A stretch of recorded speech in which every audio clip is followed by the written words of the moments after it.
Hello, ladies and gents. Welcome to another episode of the most consistent career mode on the YouTube scene. If you've seen any more consistent, then you've not seen it really, because this is where it's at. Welcome to Season 2, Episode 12 of the Manchester United career mode. And boy, have we got an episode for you. If you didn't see the last episode, I will show you quickly the calendar, if I can find it. There it is. So, today we have got one league game, singular. Like, we're not going to make any progress in the league today. It's going to be more cup-based today for us today, ladies and gentlemen, today. So, opening the episode is our league game. We've got Fulham at home at Old Trafford, and we're looking for a bit of revenge, because if you don't know, then you will know in a moment when I find the match. Not that match, although we did beat them in the FA Cup. How long have you been streaming? The notification just came up. I literally just started, Reese, so you're in perfect time. Just begun. And we lost to Fulham earlier in the season, so we'll be looking for a bit of revenge here at Old Trafford. Also, we have our Europa League Round of 16 match. We'll play both legs today against Porto, so hopefully we can progress in that competition as well. And then we've got the FA Cup, I want to say quarterfinal, but I'll check standings in a minute. We've got that against Birmingham as well at Old Trafford too. So we have plenty of action. Only one the league game today. If you're wondering what the league's looking like, it's looking kind of like this. We've put, Man City have put a bit of space between us and themselves. But if we win both our games in hand, we will get back within 1 point of the league leaders. We're actually in a title race. I can't believe this. I thought we were just going to go for top 4 this year and try and consolidate that and then go for the Prem next year. But you just never know. We could actually get the Prem this year, and that would be fantastic. So take a look at Man City's recent results, the 2 games they had that we haven't had. They did lose to West Ham, which is quite funny. They beat Wolves, but they must have drawn somewhere. Yeah, they drew to Liverpool. Okay, so it's doable. We only have one league game today. Hopefully we'll win that, get revenge against Fulham. In the FA Cup, these are the quarterfinals. It's Brentford versus Spurs, Aston Villa versus Crystal Palace, Manchester United versus Birmingham, and Plymouth versus Huddersfield in the other quarterfinals. And the fact that Plymouth and Huddersfield, one of them is going to be in the semi-finals, kind of gets me excited, I can't lie, because we might face them. What's up, Jordan? Welcome to the stream, as usual. And then the Europa League, this is how the round of 16 is looking, for a little update on those matches before we head into battle today in Portugal. We've got Basel versus Leipzig, Porto versus Manchester United, Lyon versus Napoli, and Nice versus Barcelona, Juventus versus Ajax, Club Brugge versus Newcastle, Borussia Dortmund versus Getafe, and Arsenal versus Milan. Some bad news for you, Reese. I don't know if you've seen. Rangers didn't quite make it through, unfortunately. I would have loved to play against them, but even if they had made it through, we wouldn't have got them. But it would have been nice to, play against them at some point. Unfortunately, it won't happen in this season. Maybe down the line. We're winning the quadruple. I mean, it's actually on. Because if you also didn't see last episode, ladies and gentlemen, or it might have been the episode before, we won the Carabao Cup in convincing fashion. In absolutely dominating fashion. Manchester United 4, Liverpool 0. We didn't give them anything. Who the fuck is Basel? They're a team in... Oh, that's a question. I want to say Switzerland, but I can't remember off the top of my head. Either way, they've ruined the Rangers' dreams. But yes, they are the Rangers killers. So before we go into this episode, I will show you the results from last episode. We took on Newcastle to kick off last episode, drew 1-1, should have won it, but we didn't finish our chances, as usual, really. Sometimes when we don't get the win, it's kind of on our own heads. Spurs, we did beat 3-1, and that was a big win because we made a bit of a gap between ourselves and Spurs now in that top 4 race. Liverpool, we beat in the Carabao Cup final quite convincingly. They didn't even touch us, didn't even hold a candle to us. And Shabalala, of course, a big part of that. But the man of the match in that one for me was Jadon Sancho. The man of the match in the whole last episode was Jadon Sancho. He was on fire, and hopefully he can continue that great form. And we finished off against Blackburn to advance to the quarterfinals of the FA Cup with a 3-1 victory. So without further ado, let's take a little look at the news, and we'll then get into our gameplay today. So, McTominay goal seals Blackburn defeat. Plymouth Argyle against Barnsley goes to penalties. I'll show you a little Barnsley thing if you haven't seen it already as well. We got Porto in the round of 16. That was a team of the week from a few weeks ago, I believe. Or was it the last one? Haaland looks like a fucking menace, by the way. 93 overall, just 23 years of age. Jesus. Diogo Dalot and Licha Martinez in the team of the week. And we got our nominee in the Player of the Month. Jadon Sancho did so good last month that he's been nominated alongside Skamaka from West Ham, Schick from Aston Villa, and of course Erling Haaland from Manchester City. And I've got a horrible feeling that Man City's Haaland will win that Player of the Month, but at least we had a nomination, at least we were there, and Sancho's form got recognised, which makes me very happy. What else was I going to say? There was something else I was going to cover before this, and I can't remember what it was. It doesn't matter, I guess. If I can't remember, it's not really a big deal. What was it? There was something else I wanted to say, but I can't remember what it was. Us beating Spurs is not ended up 5th, but they do have a game in hand against Liverpool and Arsenal. That's not what I was wanting to say. I just noticed as I was going past the table there. But look at 2nd to 7th. 4 out of those 7 will be in those Champions League spots. I'm hoping we're one of them. I hope we don't slip and fall on our faces, but at the same time, it could happen. There's one minor change I'm going to make to the sliders as well, just to make it what I hope will be a bit more of a challenge, because I feel like last episode was a wee bit too easy, but then it'll get too difficult this one. I'm just going to turn the pace up for them a little bit, I think. I'm not going to make a big move, but I feel like that would give us more of a challenge. Might be a bit dumb, but, you know, what can we do? By the way, PSG rejected me, still not managing the club. 2 players I tackled have season-ending injuries, worth it, IMO. Well, there you go. Fair play. As long as you're killing players, it doesn't matter where you go. And Chelsea will prevail. I hope Chelsea don't prevail, because I don't like Chelsea. But at the same time, I don't really care who gets top 4 as long as we're in it. So they can prevail if they want. So we've got Fulham in this one, and I think what we're going to do, obviously, is go all out for revenge, but I think we're thinking about getting rid of this 2-striker formation, because even though we've got capable strikers, it just never seems to work the same way the 1-striker formation does. So we're going to go the 1-striker, obviously, that being said. And we're going to probably go as strong as we can here and then rotate for Porto, which is a bit risky. Shabalala is still a striker at the moment. We tried that. It went quite well, but I think he's better as a cam because of the fact that he can just spray passes through left, right, and centre. Papi Shabalala has to start. I'm saving Papi Shabalala for Porto for that big game occasion, I think, because he's still a little tired, and I feel like he'll have more of an impact against Porto. What I am going to do is give Lukeba another chance. He's had a couple of chances, and I don't know if he's really filled me with confidence too far. Rashford will start up front alongside Fred here with Fred and Bruno in the midfield, I think. Be right back. Carry just loaded the video. Yeah, that'll be the WrestleMania one from last night. Should have just gone live. Now, we need to figure out his bench, because I always forget to take a striker, and now I've got 3 strikers. It's a winger I forget to take. Diallo's in luck, because I'm going to remember this time. And we'll put Shabalala on the bench, you know, just for why not reasons, but he probably won't come on. And I'll switch him back on at cam, even though it says striker. We're in the process of putting him back to cam. Bruno and Shabalala pairing is the answer, but that means we have to take out Fred, you know. It's a bit of a it's a bit of a problem. I'm not putting Fred at CDM before that suggestion comes into the chat. Martinez sub. Wait, I not? Oh, Jesus Christ! Thank you, Reese. I didn't realize I didn't have him on the bench. Thank you for that. Fucking hell! I thought I had him on the bench. But that is how we'll go, I think, today. We'll give who've Fulham got on the right. Pereira. I mean, I was gonna give Shaw a game anyway, but he's still recovering, so we won't. Where's Wan-Bissaka? We'll give Wan-Bissaka a run out. And then maybe give Laird a run out as well at some point, because it's been a little while since he played, I think. So De Gea in goal, Malacia and Wan-Bissaka as the fullbacks, Lukeba and Varane as the centre-backs, Casemiro CDM, Fernandes and Fred the centre midfield options, with Fernandes becoming the cam, Sancho left wing, Anthony right wing, Rashford striker. I'm really hoping we get some more out of Sancho, because my God was he fantastic. Oh, they've got Boadu up front. We might be in trouble. They've actually got quite a decent team. But we did lose them before. This is a revenge game. This is a revenge game here.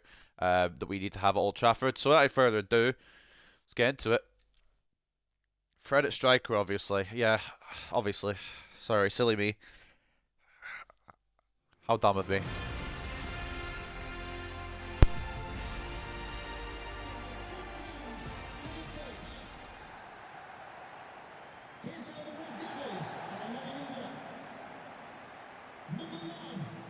Easy 4-0 win, Fred hat-trick. I mean, the way that Fulham's defence closed us down last time at their backyard, as well as Leno becoming the equivalent of Superman. 4-0 is a big, bold prediction. And Fred hat-trick's an even bigger one.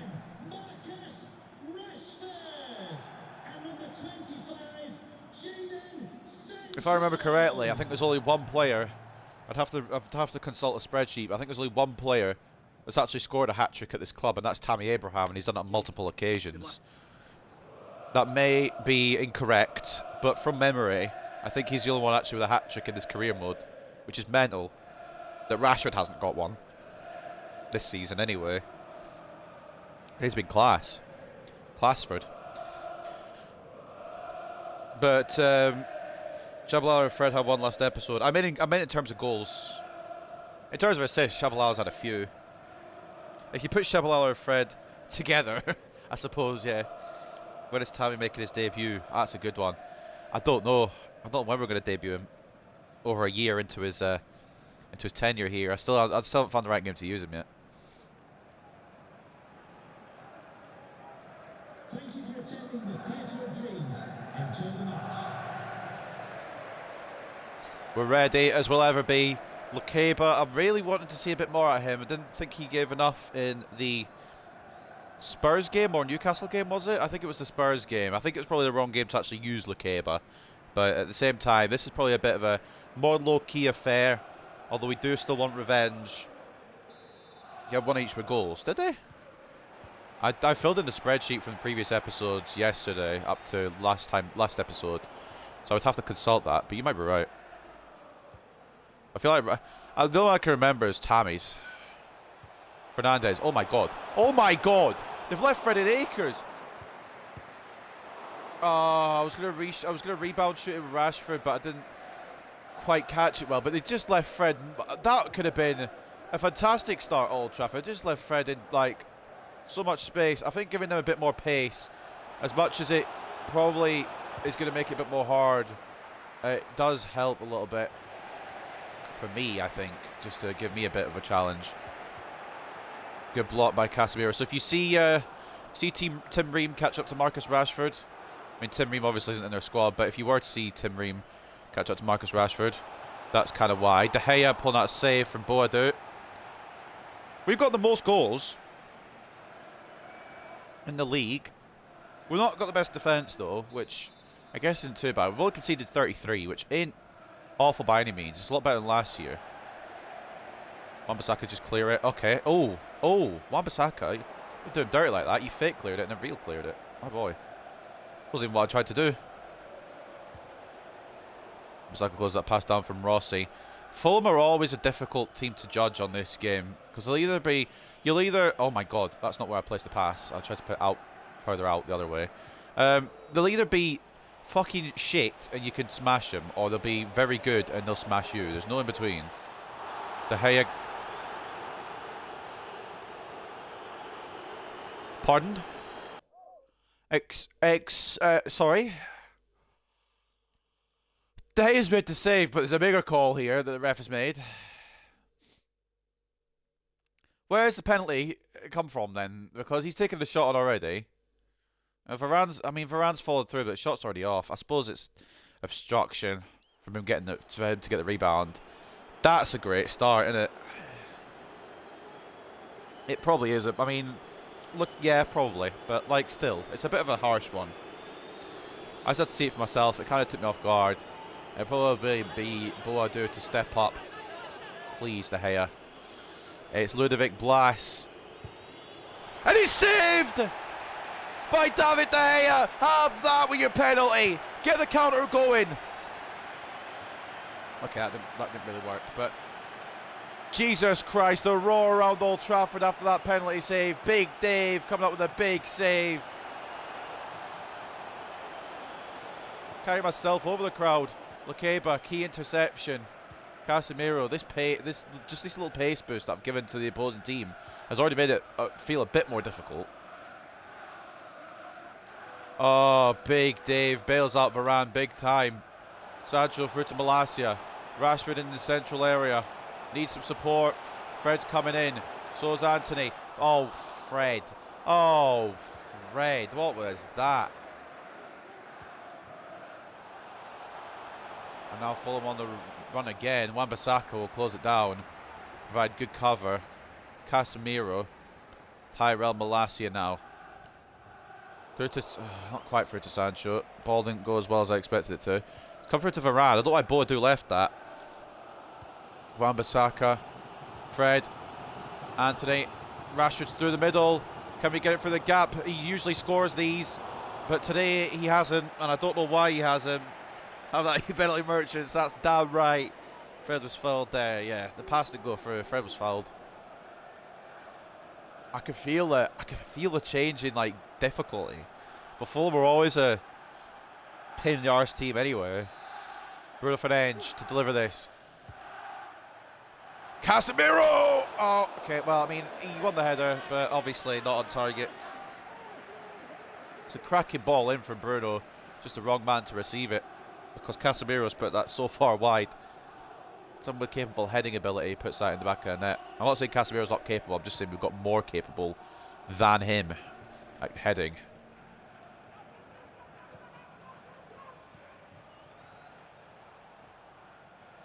Rossi try to find a way through here for Fulham. Varane playing on that yellow card scares me, I can't lie.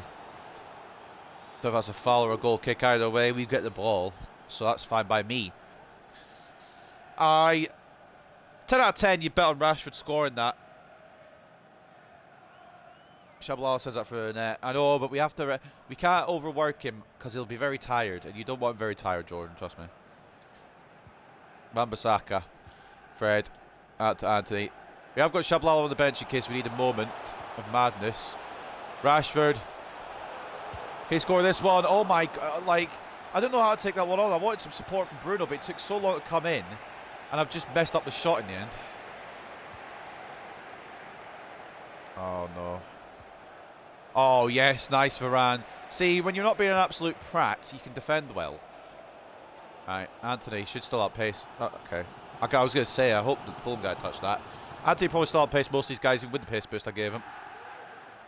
Wan-Bissaka. Anthony making the run through. We'll take the throw in again. Fucking hell. I should have picked this game to make it more difficult for myself. I should have waited till Porto. Anthony out to Wan-Bissaka. Back into Anthony. Oh, why is he... Like, I understand that Rashford's there and that's fine and everything, but why is it only Rashford? Why is nobody else coming to help? I'm putting on attacking. Casemiro. Rashford. Bruno. Oh, just had to get that one more pass through. Bruno could take it on facing backwards. So need that one more pass through. It didn't come off. Lukeba's fucked it. Malacia's back, though. That's good from Tyrell. We'll get it away with Dave, hopefully. To a United player. Anthony. Bruno. We get out for the gap to Rashford. We can, but will he score it? Oh, literally. No. Like, it's getting a bit ridiculous. Yeah, drug test Leno. He's like Superman. He's the best goalkeeper I've been against this season. The ones that Rashford have had today, every other goalkeeper he puts them past. Anthony looking to deliver this into the middle. I maybe should just pass it off, but I ain't gonna. Rashford, is it going to be found? Sancho. Fred. Knock it back to Varane. Into Rashford. Bruno. Fred. Oh, there's just too many Fulham players, man. Good move by Casemiro. Wan-Bissaka's still up here. Inside to Rashford. I actually, it's a bad shot that time, but I actually am concerned about Leno. We've been, I wouldn't say we've been the better team. Well, I would, but I feel like, I don't know how to judge this first half, to be honest. Because they've had a penalty, but we've also been the better team. Anthony can't find a way past Sinkgraven here. We need some support. in the form of Wan-Bissaka. Fred, Bruno, off the edge of the area. It's tackled before he can line himself up. They've just been closing me down as quick as they did the first time when we played them against them at Craven Cottage. We did beat them in the cup though, but we are struggling against them in the league. Good block. I think it might have been Varane to close that one down. We'll actually try to keep that in, but it's going to go for a Fulham throw. Wow, been a decent opening game so far. Okay, but it's closed down by Casemiro. Can we make one more move before the break? Anthony, if it's going to come from him. Oh, Sancho just about gets it. Who's making the move there? Rashford. We need one more pass. We need an option. Anthony's going to make that run. Anthony's going to make that move. Manchester United at the end of the half. I feel like I've worked for that goal as well. Anthony opens a scoring. That was a fantastic move. The pass to Sancho, questionable. But in the end, Anthony starts the move and Anthony finishes the move. We were patient with Rashford, saw Anthony in the middle, and he's put it the other side of Leno, so the bloody God can't save it. And that'll change the halftime team talk for both managers at least. Anthony, only the 5th goal this season, a bit slow in terms of compared to last year, but it's a pivotal goal. And revenge begins now.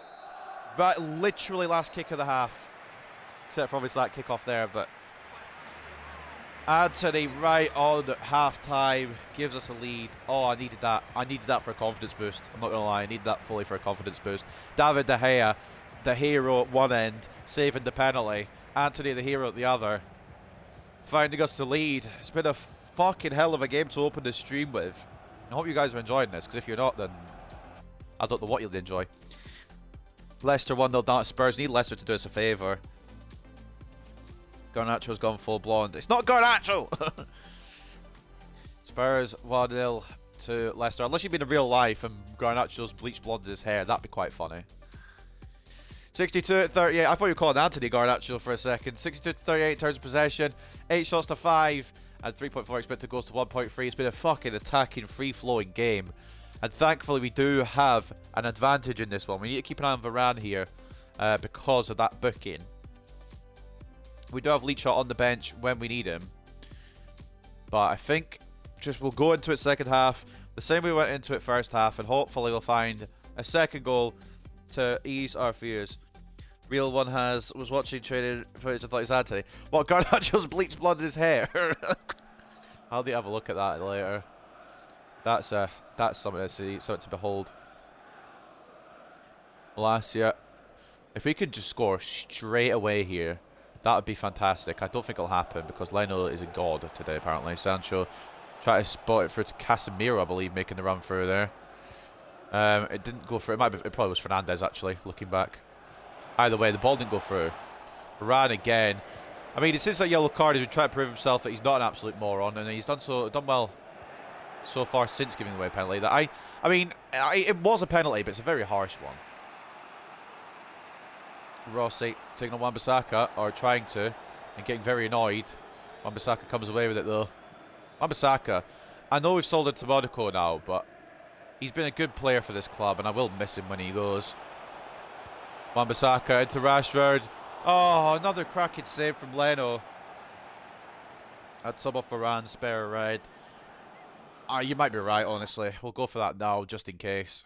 I don't trust this game to not fuck me over. And Martinez is a hell of a replacement anyway. We're not really losing it. If anything, we're gaining something. I just want to rest Martinez a bit before the Porto game. So I want to go with a bit of strength into that Porto match, especially with the first leg being in Portugal. It's going to be a difficult one. The second leg at Old Trafford I'm a bit more confident about.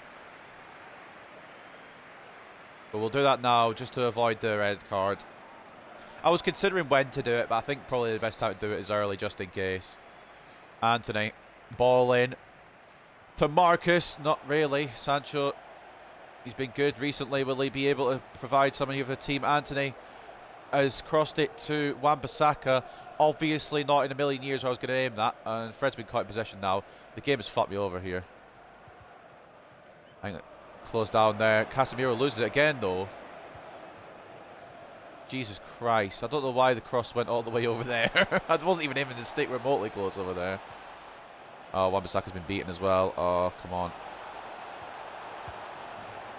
Oh, no, right. Is it, though? Is it an equaliser? I mean, it is, but... Should have left Varane on. I messed up with Martinez. I'll take fucking credit where credit is due, but... Why isn't De Gea saving that? It's right there. Like, right there.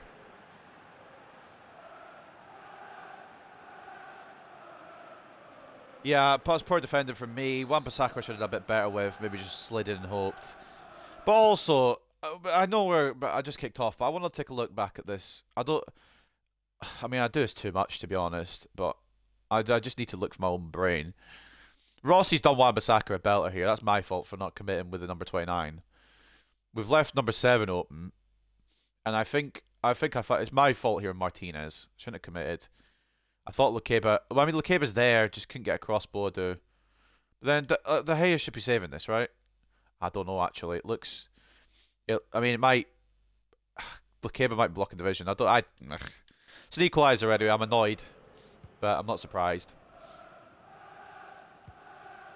I'm putting that mostly on Wan-Bissaka, I think, for letting the initial ball come in. Obviously, it's my fault, but the player I've done the fault with is Wan-Bissaka. Surely that's a foul, right?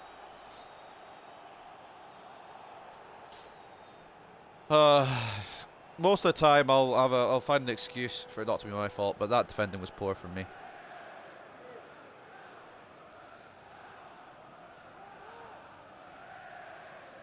Probably not still a Lukeba, right? Well, actually, I'll go inside to what I believe is Fred. Turns his man. Sancho from range. Blocked. I don't really want to drop points with the games in hand we have. But Fulham are always a difficult beast. Molassi's fallen over thin air. No, I'm not committing Lukeba. I can't commit Lukeba. Decent effort. Easily got by De Gea. Giving them this extra bit of pace on the sliders is really... Oh, you just read where Wan-Bissaka goes, do you? Okay, cool. Wish I could do that. This Rossi kid's annoying. How have I not won the ball back? Good job, Martinez. How did I not win the ball back there? Anthony. I'm wondering if we bring on big Tammy Abraham soon as well. Rashford had his chances today. Hasn't put any away. It's rare from him, but I wonder if we bring on big number 9 to switch up the pace a bit. Fred, Anthony's asking for it. Anthony's gagging for it. The ball is locked onto Rashford. I just don't fucking get it. Unless Anthony was marginally offside and that's why it's rerouted. That's not what I did with Wan-Bissaka. Game's trying to fuck me now. Good save, De Gea. The game's trying to fuck me now. I've had enough. Set up perfectly for a Shabalala winner. You know what? You might be right. We'll bring on Abraham just now, though, but Shabalala might be the move very soon.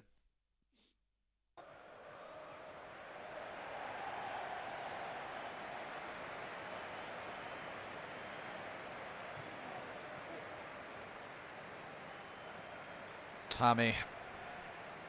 Rashford, I want to have confidence in, but he's missed a couple of easy ones today. Although Leno was equal to him as well. Fulham always seem to be an issue giver. Offside against Pereira. Do we make the Shabalala move now? Ah, fuck it, why not? 100% risk. Hopefully some reward. I know he's at position. He's making his way back to Cam. It'll still say, yeah, he's not too happy. But we're putting him back to Cam. He'll be happy then. We're staying attacking. We need it now. I probably should have gone defensive after I brought Martinez on. But we're staying attacking now. And I think it might be the move. Right, Shaba. Big performance from you fella. Lukeba to Malacia. Into Shabalala. Casemiro. Tammy's not going to get that because the pass is shit. It's also well defended, but it was just a bad pass in general. Andreas Pereira's doing my head in. Considered signing him back just to Fulham don't have him. Bordeaux going to make way now for who else have they got on the bench? Carlos Vinicius. If he bloody scores the winner against me, I'm very upset. In fact, if Fulham score a winner against me, I'm going to be very upset. Because it means we've got Fulham have done the league double over us. I don't want that. Good tackle, Malacia. This has been a fight. Exactly the kind of game I want, though. Why is it why is it then switched off my central defender when it's still defending to do? It's an interesting game, that, where it switches off my fucking defender while defending is still going on. Anthony, Abraham. Need Anthony to make the move again. Or somebody down the middle here. Fred. Oh, can't find the way through. Malacia. Okay, I don't know how physics has done that, but Lacable will bring this down hopefully with ease. Play it off to Martinez. Martinez onto Fred. Come on, fellas. Wan-Bissaka. Fred making the move since Anthony won't. I don't know why Anthony won't, but he won't. He's refusing. He's like, nah, mate. And now I've committed Wan-Bissaka. Oh, fuck. And now I've committed Martinez. Didn't mean to commit Martinez. That's a stupid tackle. Lacaba covers. Thank God. Oh, that was for Martinez. I don't know why it's gone central. Get it away. No, I've pressed to clear it. I fucking hate this game. Thank you, De Gea. I pressed to clear the ball, Martinez. I don't really know what's going on. I don't really know what's going on when I press clear, and the game's like, you know, we'll put it along the floor.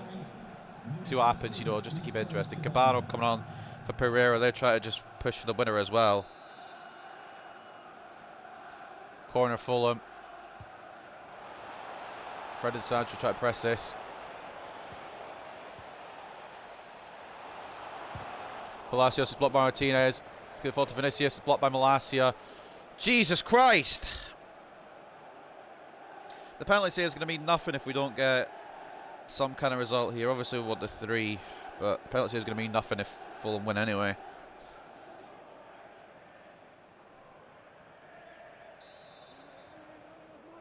Rossi to deliver. To control of Fred here. It's going to be headed away by none of my players. Jesus Christ, I thought our players were headed away. Counter-attack, give it to Anthony. Is he even going to make it to number 21? I can't believe this game. It's not going to make it to him. Don't even throw it to him. Jesus Christ, throw it to someone nearer. It was meant for fucking someone closer, but it's locked onto Anthony. Wan-Bissaka bring it away. Fred. Anthony, run, mate. Just put all your 95 pace to the rest of this game, mate. Tammy's making the move. We need somebody. We need a bit more from the fucking midfield. Why has Casemiro picked up a knock? What's going on? Casemiro intercepts. Fred. Lock onto Tammy. If it was offside, then fine, but lock onto Tammy anyway, just so I know. Oh, mate. It's just not going where I want it to go. Right, we'll take the fucking point, I guess. It's just kind of just doing that thing where it's just going to put it where it wants. Oh, fuck off. No way, mate. Oh, it's just putting the ball where I don't want it to go now. Fred. Tammy. I'm fucking going to throttle. Why? So, just to put this into clarification, what's the point of me being on attacking if nobody's going to attack? I hate this game sometimes. It just decides. It makes its own decisions. I want to put it somewhere. The game puts it somewhere else. I want to attack with more of my players. The game just puts Tammy through, and that's about it. Nobody's making a run. Nobody fucking moves. I put it on balanced. We attack free flowing. I put it on attacking. Nobody bloody makes a move. I'm a bit pissed off, to be honest, about that point. It probably was right to be a draw. Fulham maybe even should have got the win late. But at the same time, I just thought, should I just bin off the attacking fucking tactics? Because they just didn't work that game. I mean, Fulham did come out. The draw's the right result, but I'm just pissed off. 57 at 43 in terms of possession, 14 shots to 8, 10. I can't even read numbers anymore. 8 looks like a 10 now. 3.5 is better to go to 3.1. My fucking days. That felt like more of a grind. I mean, that's kind of the game I want, but Leno was superb. De Gea was superb. It's just a matter of neither team could find the winner. It's probably the right result, like you say, Jordan. 8.4 for Anthony. He did bag the goal, and he was. I mean, I would have liked him to move a bit more in that final 20 minutes, but must have just couldn't be arsed, you know. De Gea, decent game. 8 shots as goal, 7 saves. Goal conceded. One of the saves was a penalty as well, so it's big from him. Tyrell Malacia, another standout left-back performance. Wan-Bissaka was good when he wasn't overcommitting. Lukeba was actually quite good today, but it just wasn't for us, to be honest. And Rashford with the assist. And 7.3. No winner from Shabalal today. Maybe should have just kept him rested. Bruno would have made a difference, but maybe Shabalal wasn't the move today. Man of the match for them, well, both their fullbacks, St. Gravenham and Babu, both getting 8 ratings. Fair play to them. Goal coming from Boadu is 7.2. And Ezequiel, or Ezequiel, I don't know how to pronounce it, Palacios with the assist. And a 7.1. Phone's gonna die. Talk later tonight. You're still coming out. I'm doing the raid. For radar, I'm doing them remotely. I'm just gonna stay in my house. I'm gonna be a lazy bastard. But I'll still do raid hour. But that is that for that one. I'm a little bit pissed, but I know it's the right result based on the play. But it doesn't make me happy that we've dropped points again to Fulham. That's our only league game of the day, so. Our only league game this episode, we've only got a point. And with Spurs beating Leicester, I think it said, they closed the gap on us again.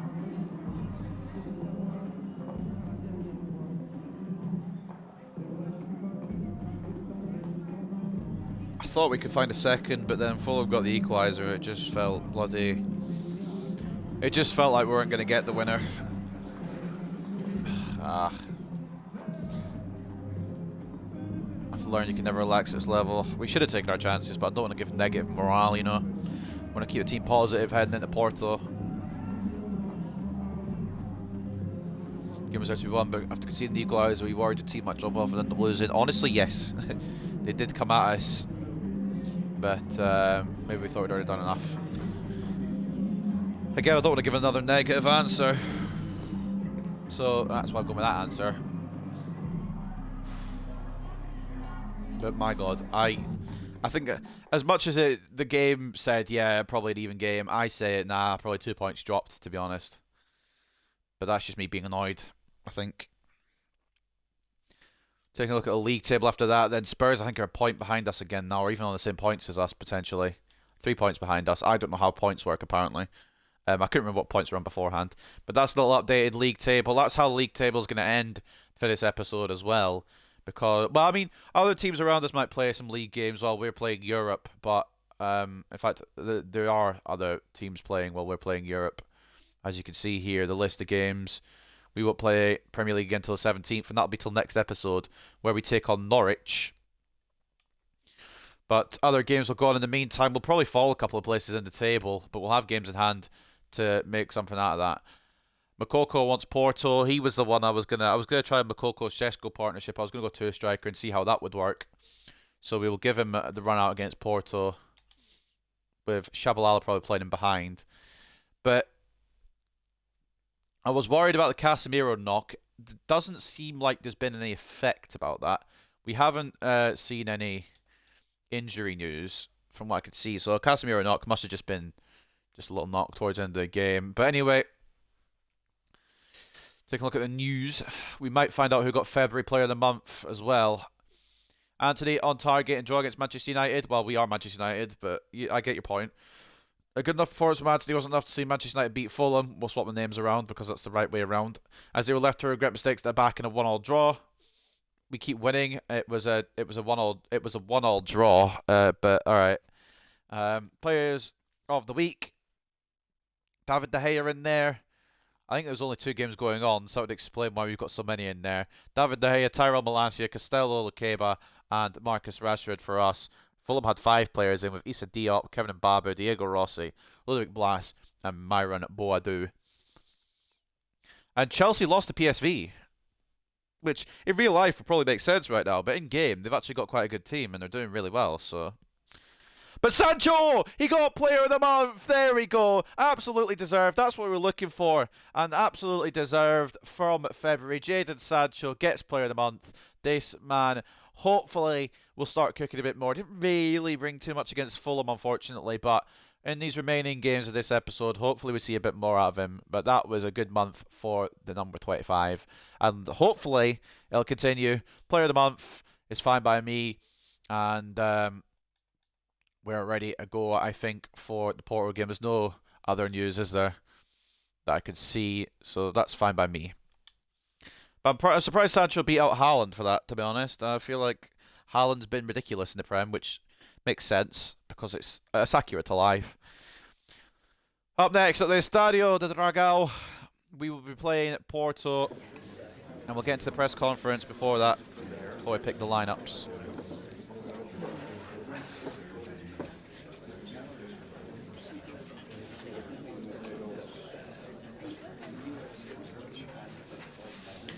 People assume Manchester United are a stronger team, don't they? I mean, we're stronger on paper, but we need to be at our best as well.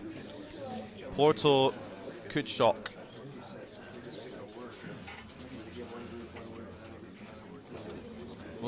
Oh, we haven't done our homework. We'll go do our homework after this because we haven't actually done our homework. This is probably something we should be doing.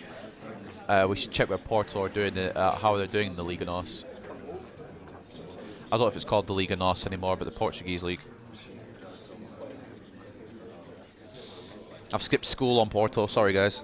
I'll go have a look at what they're doing. But we've been flying. I mean, we're unbeaten in many a game now. The last loss was against Spurs in December, which is class. Which is a class unbeaten run. But at the same time, we're dropping points sometimes, like a Fulham game there, like the Newcastle game last episode. I mean, they deserve to be draws, but we're still dropping points. And ultimately, it may cost us the Premier League title, which honestly it's overreaching anyway. It's overreaching anyway if we do win the Premier League title. I'm not going to be disappointed if we don't win it. But I would like to try, if we can. Top 4 is absolutely fine by me. I know the board want a little bit more, but top 4 is absolutely fine by me. Where was I going to go? I was going to look at what Porto are actually doing because I need to do my homework on them. Still buzzing from that Liverpool bottle job yesterday. Oh my, that fucking game was class. I only saw the second half. But I watched the highlights back. Liverpool started off like a house on fire, and then they just fell apart. And bloody Joe Gomez giving away so many goals. Porto, they're in third in Liga NOS. I wouldn't say they're in the worst position, but they're 8 points off the top. So they're not doing great, but they're not doing bad. They're not doing as bad as the media painted them out to be doing. And in their group in Europa League. In the Europa League, Porto finished nowhere in their group. I think they actually came down from the Champions League, unless I'm blind. So the Champions League, I think, who are they in the group with? That would probably kind of figure out for me a little bit. They're in a group with Liverpool and Roma. They only missed out by a goal. So I wouldn't say they're having an awful season, but we should be winning this, I think, realistically. To win the league, we've got to be able to win these games we're drawing, though, to be fair. That's what I'm thinking. I think these draws will hurt us towards the end of the season. I'm happy to get, if we can get second or just anywhere in the top 4, I'm happy with that. I'd like to make a title push, but we need more consistent winning form. Because Man City will just keep on winning and they'll just escape us even further. That's the issue. But I'm absolutely happy to just take a top 4 this season. If we win the Europa League, guys. Lafont comes in, Bella Kotchap comes in, Casemiro goes out for McTom, just in case he does have a knock. I know it says he doesn't, but he's a little tired, so I don't want to risk him. Plus, he didn't have a great game last time. I don't know why I'm in this formation. We're going 2-striker. But the point is, the same changes remain. And we're going risky up top, but we're going to have a backup option just in case. We're going to go risky here. Šeško, in fact, I'm more confident Šeško. I'm going to put him on this side. Bruno gets a rest for you-know-who. Fred comes onto the bench with Casemiro just to rest him. And Sancho needs a rest. I mean, he doesn't need a rest, but I've been playing him every single game. I think we need to rotate somebody in. So what we're going to do is we're going to try Diallo. Risky idea because we've got a winger list at the moment. Diallo off the left. Laird here. And I think that'll do it. Except for De Gea, obviously, will come out. I think that's how we go. Unless there's any other changes. Except if you say Shabalala captain, I'll be ignoring it. But beyond that, any other changes we need? Lafont in goal, Malacia and Laird as the fullbacks, Martinez and Bella Kotchap as the centre-backs, McTominay, CDM, Diallo off the left, Anthony off the right, Shabalala, Cam, Sheshko, and Makoko up top. I'm risking a Diallo off the left, but I feel like Sancho deserves a break. Although I'm going to put him on the bench. He's not getting a full break. Actually, he might. Yeah, he will. Yeah, he will. We'll give him a full break. Yeah, I know Shabalala captain was going to be one of yours, Jordan. I called it before you even put it in the chat. Take a look at the Porto team. They've got Moise Keane, who I'm a little concerned about. They've got Evan Nielsen, who could be a problem too. They got a couple of troublesome players, but they've also got Diogo Costa in that, which is there was a goalkeeper I was looking at down the line, but we've got the font now, so he'll probably take over the throne once De Gea exits or retires. Probably actually more likely. And then yeah, Diogo Costa was what I was thinking of. But we're gonna go into this. Heads up. Hopefully, with a first leg lead heading into the second leg at Old Trafford later on in this episode, but who knows? In between this, we've got Birmingham as well, so it'll be a good chance for us to just rest a little bit. And if we are in a shittier position heading into the second leg, we can rotate with the first team at Old Trafford. Because after that we'll have Norwich, and I've got all the confidence in the world that we'll beat Norwich. So kind of got to think ahead a little bit. Just in case of a bad result here against Porto. Those that are around the 16 matches would like maybe something slightly easier like Getafe, Basel, maybe even Club Brugge. Porto in the worst there. We could have had a lot more difficult. We could have had Barcelona. We could have had Arsenal. We could have had Newcastle.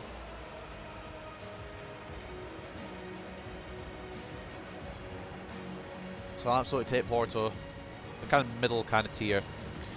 But it did come down from the Champions League, so I'm a little concerned as well. I'm going to get my drink out of my fridge. As this loads up, you can probably hear me opening the fridge and getting the drink out. Bear with me.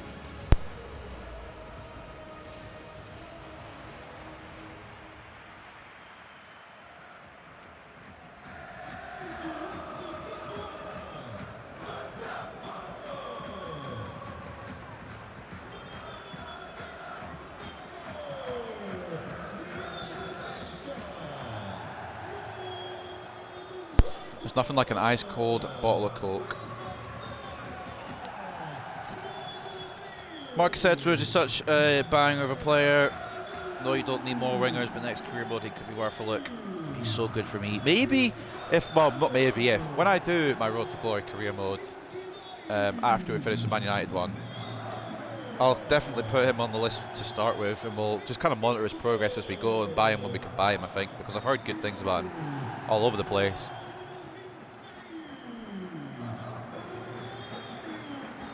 But what was I going to say? Yeah, I think what I was thinking, I'm not necessarily going to stick to this, but what I was thinking is probably a 5-season limit with Manchester United before we move on. If I feel like we can complete everything earlier, then we'll maybe not do 5 seasons, but 5 seasons is kind of top end of what I want to kind of stick to this career mode. That makes sense. I feel like 5 seasons is a good amount. I don't want to go any further than that, because if we go further than that, I mean, Shabalala will become the best player in the world, but he already is, so we don't need to worry about that. Porto chance coming out from the home side. Obviously, it won't come from our fans, would they? It's a stupid thing to say. Well, Koch intercepts and we get it away. Laird's get a big chance here. I was going to save him for the Birmingham game. I've absolutely arsed that with Diallo. I was going to save him for the Birmingham game, but I thought, why not? Give him a chance to prove himself again in the Europa League. Benjamin Šeško. Now, this is the problem with the 2-striker. We don't really have any wingers, and nobody's moving to help. That's not the tactics I have on, by the way. I have the tactics on for help me, please. Anthony player to watch. He scored last game. I honestly forgot that he was on the pitch this game. I meant to bring him off, although we put Diallo on the right. That's fine. Makoko. Benjamin Šeško. He's a man with talent and a man with a goal. 1-0. Nice cold Mountain Dew is better than Sex, to be honest. Love a good Mountain Dew. I've not had Mountain Dew in years, but Mountain Dew was nice. It's not like I don't see it about, I just don't get it. I don't know why. Makoko lays Sesko through. And I told you, this man's got a shot on him. If we do part ways, but it's very unlikely. If we do part ways with either Abraham or Rashford, we've got Benjamin Sesko, who is a fucking marksman when he's on the pitch. When he's off the pitch, obviously he's not, because he can't score off the pitch. I mean, maybe he does score off the pitch, but that's his own private life. Keeper you Pratt. Yeah, it was a bit of poor goalkeeping from Diego Costa. I think we got the right goalkeeper, and now we went for Lafont.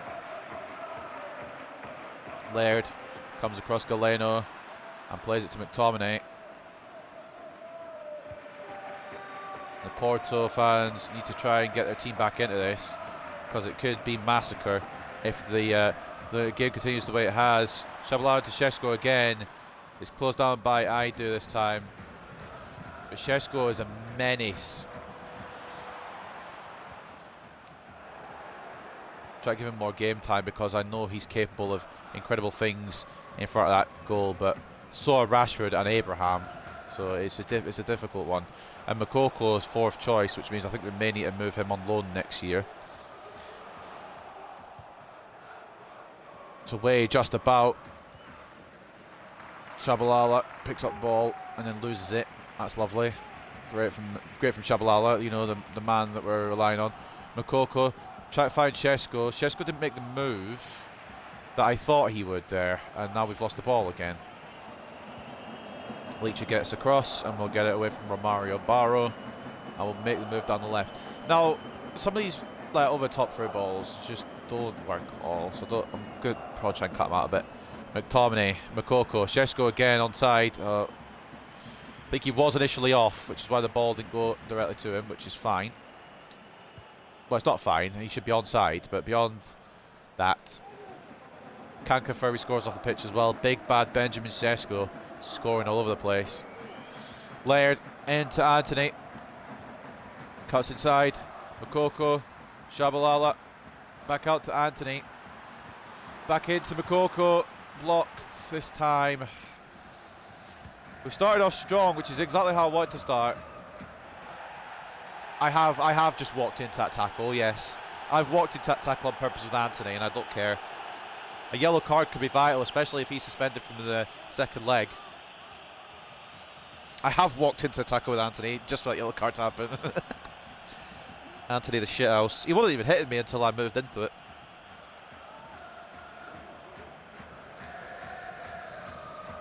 Scotty McTee. I mean, Bella Kotchap's probably the right move here, but I kind of want to take it to someone who's got a long shot. Fuck it. Yeah, I mean, you know, you might as well give it a go. For a second, I thought we might get something special from Marmel Bella Kotchap, but, you know, it's worth a shot. Porto goal down and a man on a yellow card already. Wouldn't be the start that the big Portuguese club are looking for. We should be winning this. Jordan predicted 5-0 at the start. I didn't miss that, by the way. I don't reckon 5-0, but I think we can do enough to get an advantage. Then again, when the defence decides to be ass, we might be in a bit of trouble.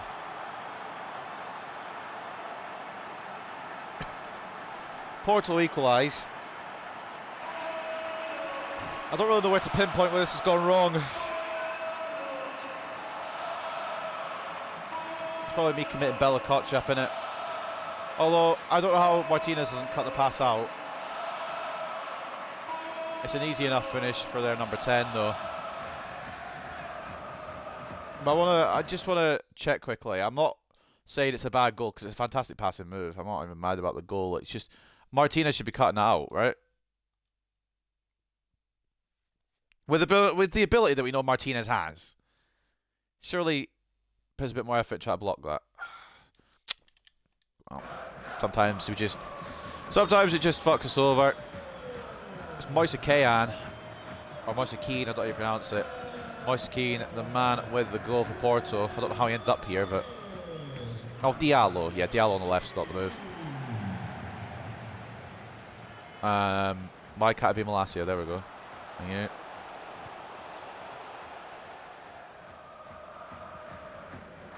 Sesko's getting chased by 4 Porto players. Let's try and get some support from there. Diallo into Scotty McTee. Diallo. Šeško. Makoko. Shaba. Oh, I thought Anthony would continue.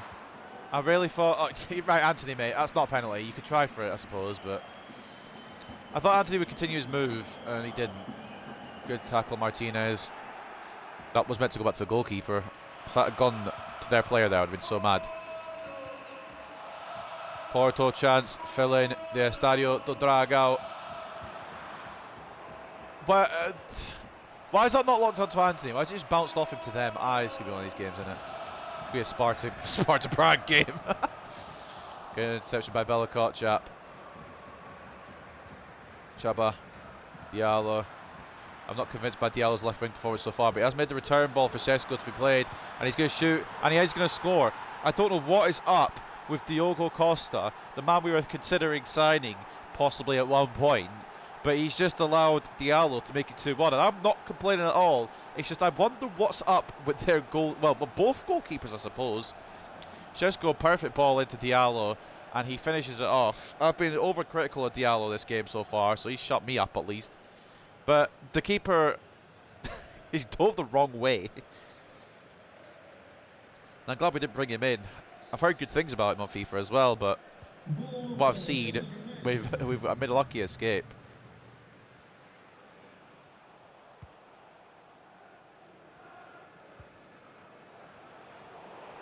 Anthony makes interception. Defensive work from Anthony, you love to see it.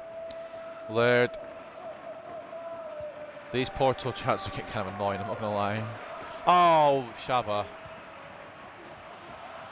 Good interception by Leach. I'm glad we got... I know Leach is partly at fault for the goal that Porto did score. I'm glad we got him on for this match. I think we need a bit more, like, kind of leadership, a bit more quality at the back against Porto than Fulham. No offence to Fulham, because they did take a point off us with Porto losing to us at the moment. Anthony to Diallo again. Came off his head, but not anywhere near the target. A minute before the break. Can we just hold on? Is Ref going to blow the whistle like he should? No, he should now though, because we've intercepted it. As soon as you get the ball back, of course he blows the whistle. It's like, United have it. End of half. 2-1 up at the break. It's been an interesting game so far. A game I'd like to say we dominated.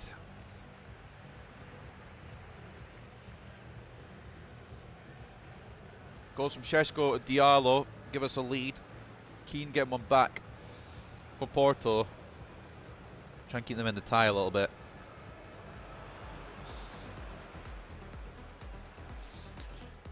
Usually I wouldn't say I'd expect a third goal in the away leg, but Diogo Costa in the Porto goal has been absolutely awful. So we could get a third here and try and make it a healthy advantage heading to the second leg. Basel drawing 1-1 with Leipzig.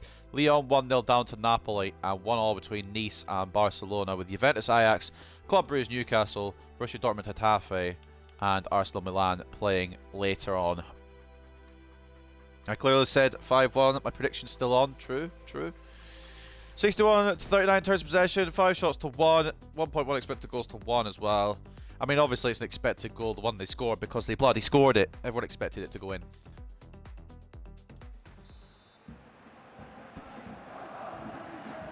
I'll tell you, man, who's been a little quiet today, and I expect him to be a bit more involved.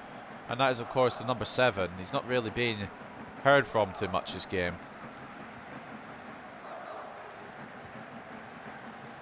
Anthony receiving it from Jabu Shabalala here. Back inside to the number 7. Can he be heard? Šeško, Makoko can't find a way through. Too many Porto defenders back there. McTominay gets a foot in. I'd argue, maybe I wouldn't argue, but I'd say sometimes this season, maybe not all the whole time, McTominay's been better than Casemiro. Shabalala, Laird, Anthony's poor touch. Can he win it back? He does. It comes to McTominay. Shabalala. Slots in Diallo. Šeško. Back inside, perhaps Diallo. Oh, not quite finding the number 44.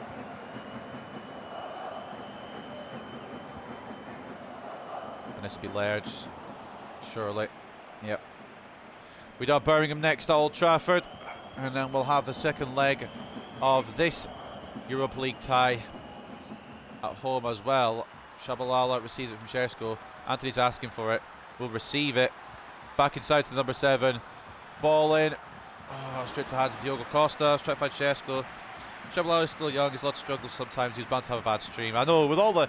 I suppose all the form he's been in the majority of the season, every player's allowed a bad day. And it just doesn't seem to be Shabalala's day yet. He may come through in the second leg.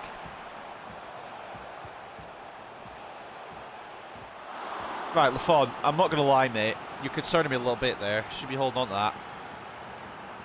If ever Nielsen scores this, I'm pissed, by the way. It's just glided off his head. Almost finds the back of the net. Just about away for a corner. Don't really want to be using Leacha off the corner, but that's okay because it's switched to Makoko. Shabalala, the counter maybe. We'll take the free kick. I mean, he did get the ball after he got the man, but foul. Counter attack's off now, unfortunately. Caught Shabalala's foot after he went and got the ball, or before he went and got the ball. He got the foot, then the ball. So that is the correct decision. I was trying to counter with Shabalala, trying to find an option to counter alongside him. There wasn't anyone, so that's probably the best move, to be honest, even though we lose the counter. Tyrell. Half an hour ago. McTominay into Ahmad. Ahmad finds Shersko in a bit of space. Do we have options? Back to Ahmad. Inside to Makoko. Shabalala. Anthony. Couldn't find him. It's going to fall still to number 21. Shabalala. It's going to come to Makoko. I mean, I'm so glad. Have you ever been glad you didn't sign anyone? This Costa kid, he's not been very good. Breaking, fans are walking out after the manager probably called out Shabalala, called him a bitch. The mega apology, the young lad has played his heart out, and to hear the manager say that, just heartbreaking. Makoko makes it 3. Diallo, I should have shit-talked him because he's been fantastic since I've shit-talked him. I'm starting to be the jinx.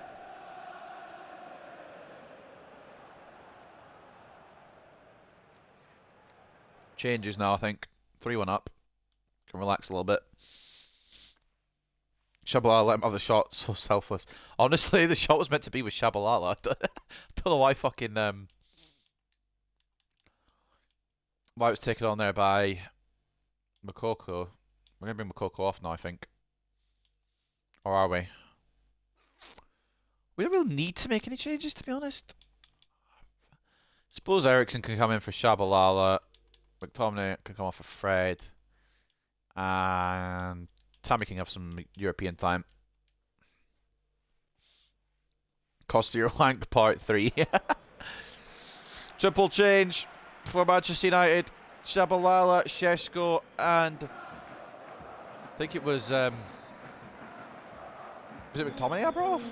I don't know why I brought off McTominay. He was having a good day.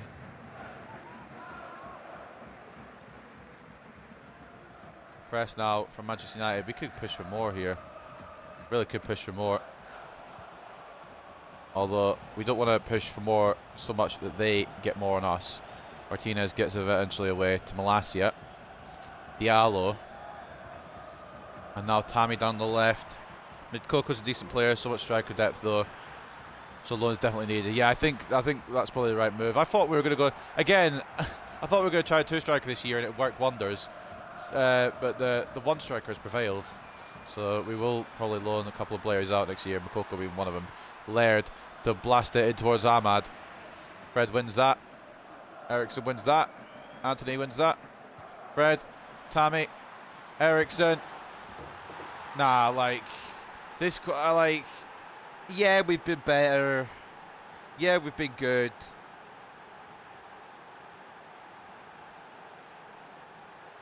But ultimately, right, what is up with this goalkeeper? It's a great finish from Ericsson, but still, I don't understand. I don't understand what's up with Diogo Costa, man. I mean, it's given us a healthy lead heading into the second leg. Even you want to see further the pitch, South McTominay, who's balling to see him, falling for him like I did. No, I was just resting McTominay for the cup game we're about to play. It's Birmingham, to be honest. And we're going to start Casemiro for the second leg. I mean, we don't really need to go all out for the second leg. I'd say we've been good. We've been playing. It's kind of their goalkeeper that's been our best player. Laird inside, Ericsson. Ref. I say ref. Every time I say ref, it's just out of hope. I know it's most of the time it's a clean tackle. That's not that clear. Ball in, straight to Alban Lafont. We've literally... Porto had that one shot and that's been it. Well, they had the little scare with Evan Nielsen earlier, but we've been fully deserving of this. And, I mean, realistically, we should be walking the fucking Europa League. So this makes a bit of sense. Belikochuk closes that down. The latest Porto push. We're going to say no on it. Licha has decided to just throw his toys out of the pram there. I don't know what the fuck happened there with Martinez. It's going to be a corner for Porto. Otavio to deliver probably. Porto try to start a chant for their team here, but obviously disillusioned with the way Diogo Costa's been playing. It's a 4-1 lead for Manchester United at the Estadio de Dragao. It's just going to be consolidation at the Theatre of Dreams. There's no worry too much.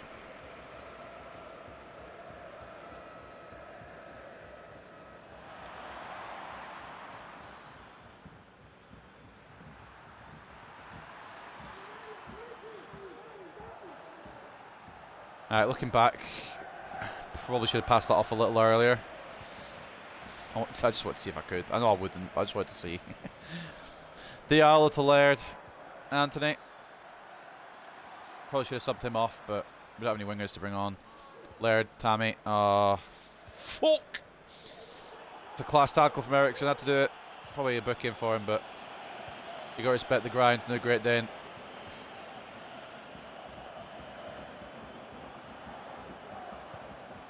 Ball in, straight to the hands of Lafont. Porto. You're 4-1, you anchors pipe. 4 down, you anchors pipe down. I mean, yeah, but, you know, try to rally him a little bit, you know. For whatever reason, I don't know. Malacia to Abraham. That's an awful touch. Tried to touch it past Cardozo. I touched it into him. Mokoko's gone for a slide. Didn't make it. I mean, it's not quite 5-1, but I'll happily take 4-1. Or 4-2, depending on where it goes. It's not where I want it to go. It's meant to go to the goalkeeper. Good tackle, Martinez. Martinez has been a bit shaky today, but it's fine. Oh, Malacia. We're going to get another one, aren't they? Nope. Oh, Fred, you dirty man. And that will do it for the first leg. I'm happy with that. A lot more than what I expected, but nothing less than we deserved. And I'm pretty sure we're already in the quarterfinals, but we'll play a second leg. Just on the off chance that Porto decide to beat us in a simulation. Great days from Diallo and Šeško, I would say. Probably the best players on the pitch, in my opinion. Fred having a decent day when he came on as well. It wasn't really a bad player. I mean, Lafont was kind of didn't have a lot to do. Did let a goal in still. But the worst player on the pitch, I think we know who that is. 65 to 35 in terms of possession, 7 shots to 4, 1.6 to 1.1 in terms of expected goals. It was never a 4-1. It was just their goalkeeper. I don't know what was up with him. Did we have 4 shots on target and score? Hold on a minute. We had 4 shots on target and scored all 4 of them. Shame they had Cal the Dragon in goal. It might as well have been. My God, what a day for us. That really helps us for the first leg. Anthony, man of the match, running that right hand side, an assist from the number 21. Hopefully he's coming back in to the form we know and love from him, the form from last season. 9 rating for him. Yusuf Makoko, strong up front as well. Goal and assist from the young man who is good, but we may need to loan him out next year to get to his full potential. Šeško with a goal and an assist. We know he's dangerous and he proved it today. Ahmad with a goal as well. 7.7 for him. I thought he had an assist. Maybe it was Makoko who had the assist and not Diallo. Christian Eriksen coming off the bench with the other goal. 7.1. The fullbacks did well. Was very happy with Laird. to be honest, today. And Malacia, as usual, we just expect it from him at this point. Martinez a bit shaky, but not too bad. Lafont, questionable. He only had 3 shots on our goal, and he let one of them in, but 2 saves from the Frenchman as well. Prevents them from getting any closer to the lead we've established. And, of course, Tammy coming off the bench with a late assist as well. 6.2. 6.2 for Fred and 6 for Shabalala. Shabalala didn't really seem like he clicked today. But every player's allowed a bad stream, so it's absolutely fine. Diallo is such a baller. He was up to 81 before I got sacked. I'm so glad I picked to use him this year over Palestri, because Palestri's good, but I think Diallo's got more upside. Man of the match for Porto is Otavio with an assist and a 7.6, and Moise Keane with the goal, 7.2. There was no substitutions from Porto, and somehow a man who conceded every shot on his goal was beaten by someone else who was worse. Mario Grujic. Didn't have a great day, to be fair. But Diogo Costa, 4 shots on his goal, 0 saves, 4 conceded. And this was a man I was considering signing for the goalkeeper position. Thank bloody God I didn't. We've dodged a bloody bullet. Thank you, Porto, for showing me the errors. Chebla has a 6. Tammy Daberscam has a 6.2. Tammy played like 10 minutes. Shabalala played about 60. Post-match interview. Barcelona have a lead. Basel and Leipzig are equal. And Napoli have a slender lead over Lyon. Into second leg territory.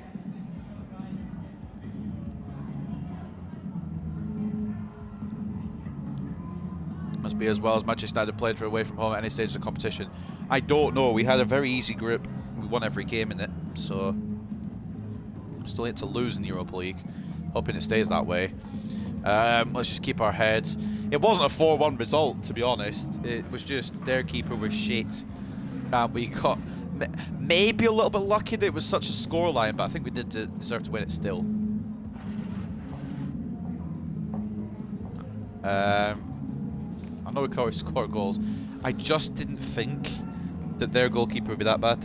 I talked him up as someone who is good on the game and someone who I was thinking about signing. In the end, he just shot the bed. Otavio was decent, but ultimately the attack can play well. But they only got 1 goal, we got 4. Our attack played better. Take a look at inboxes then. Potential international positions. I love my guy's name, by the way. The guy who's telling me about these. Vito D'Amico. What a name. Class name. I wish he was a player we had, to be honest. Czech Republic and Sweden looking at us. We don't really care unless it's the England job.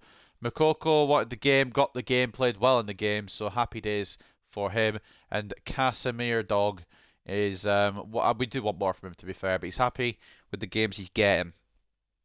Up next then, more cup competition, and realistically, we should be advancing to the semi-finals without too much of an issue here. But again, Blackburn scared us a little bit, so I mean we did ultimately win 3-1, but Blackburn did give us a bit of a scare. We'll save over before we maneuver on in this career. Manchester United saved over. Breaking. Shabalala seen crying in the tunnel while his husband Jordan Poole sees and consoled him. He's trying so hard and performing so well. Every bad game he gets picked on and bullied by the manager. The locker room is turning on Theo Johnson for continuing mean comments about Shabalala. All I was saying is he's not been as good as we like him to be. I didn't bully him. This is horse shit. I'm getting bullied. Oh, lovely. A nice little 5-back in the FA Cup quarterfinals. I'm really excited about this. I guess we've got to go firepower then. 2 strikers. Might have put the strongest strikers on just to teach them a lesson for having 5-back. Of course, I'm joking. We're going to give Shesko another run out. At least, anyway. Shesko and Rashi, I think. This one. Fernandes can have a run out. I'm giving Diallo another chance. He was fun to use. And he can go on the wing again. I know he's tired. But it means he gets to rest the second leg against Porto. Anthony on the bench. Now, this is the winger issue because we've only got 3 actual fit wingers. it's going to be a bit of rotation. We might need to get... I mean, we've got good wingers in the youth academy. We just yet to bring them up. So we could always, if needs come to must, we could just bring one up from there. McTominay comes back in because he balled against Porto. We don't really need Casemiro for this. Shaw's not at the game in a while and he's getting a bit pissed. He comes in. Wan-Bissaka comes in. And we're going to try the Lukeba-Bella Kotchap partnership again. And Lafont gets another chance to redeem himself after conceding against Porto when we really shouldn't have done. That's the team. It's a bit strong, but also we want to teach them a lesson for using a 5-back, so I'm not really, too worried. And we should be getting through here. Bruno Fernandes, Fred with the armband. Fred's not even in the squad. Why would Fred have the armband? We're saving him for the second leg. Saving him and Shabalala for the second leg. Giving them a little rest midweek. Actually, I think it's technically the weekend. Giving them a little rest, and they'll hopefully come back stronger. We'll play them both in the second leg against Porto, so beware of that. But today's team is Lafont, Shaw, Wan-Bissaka at fullbacks, Lukeba, Bella Kotchap centre-backs, McTominay, CDM after balling out, Sancho off the left, Diallo off the right, Bruno Fernandes with the captaincy, and he's going to play Cam today. Šeško and Rashford up top, and then we have got a 5-back to contend with. It's a pain in the arse. You hate me. No, I'm trying to give everyone a chance. This isn't the Shabalala and Fred career mode. This is a Manchester United career mode. No player is bigger than the club. We should know that from Ronaldo. Anyway, at Old Trafford, Birmingham get a big day out, and we hopefully get progression into the semi-finals. We shall see, though. Let's get into it. Fred and Shabalala haven't played today. They might as well not have been. They've been shit.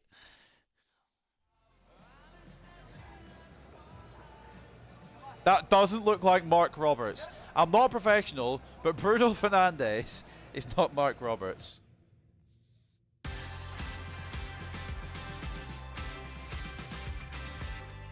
Is that a McSauce Tifo? That's not a McSauce Tifo, is it? I can't tell. I think it is. I thought at first it was either McTominay or Ericsson. It is McTominay. Shabalala and Fred is much bigger than any club. Bullshit. They're easily replaceable as well.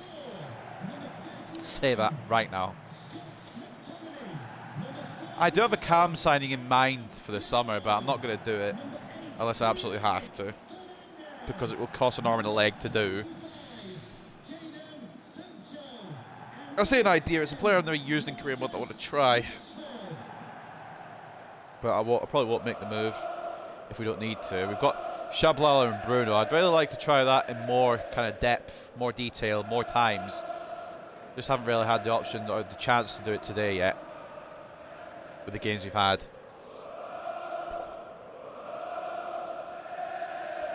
We maybe should have started Ericsson today and then had Bruno and Shabalala for the second leg against Porto. But we know Bruno and Shabalala work. We just need to find a good occasion. I don't think Birmingham in the quarterfinals of the FA Cup's an occasion, although they could shock. And if they do shock, then it's fully my fault for not bringing Fred or Shabalala to Old Trafford today.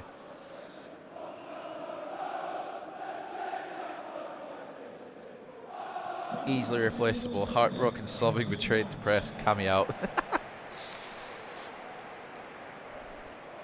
Realistically, Fred was always easily replaceable. Shabalala's a generational talent, though.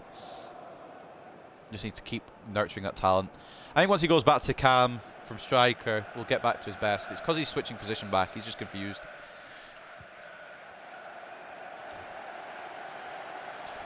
I can't lie. Fred will probably go in the summer. And as much as that pains you to see it, it probably will happen. Because Donny's coming back off loan. Probably Ericsson moves out as well. In fact, it might be Ericsson or Fred. It's going to be one of them. One of them will go. Belkotch, good tackle. Lukeba, Bruno, Rashi. Probably didn't need Rashi today, but Bruno could save Etheridge. He's better not be the Lonergan of last. Remember Lonergan last year when we played Everton? He just fucking saved absolutely everything. I hope I'll have a similar day with Etheridge here. Or even just Leno, to be honest, because Leno's a bloody Superman. But I think either Fred or Eriksen makes their departure this coming summer. And if I wanted to make a statement, I'd maybe sell Bruno on as well, but he's come back into the team a little bit. I think he and Shabalala worked well together, but better together than apart. I can't speak, but we have got a lead, and it's Scott McTominay.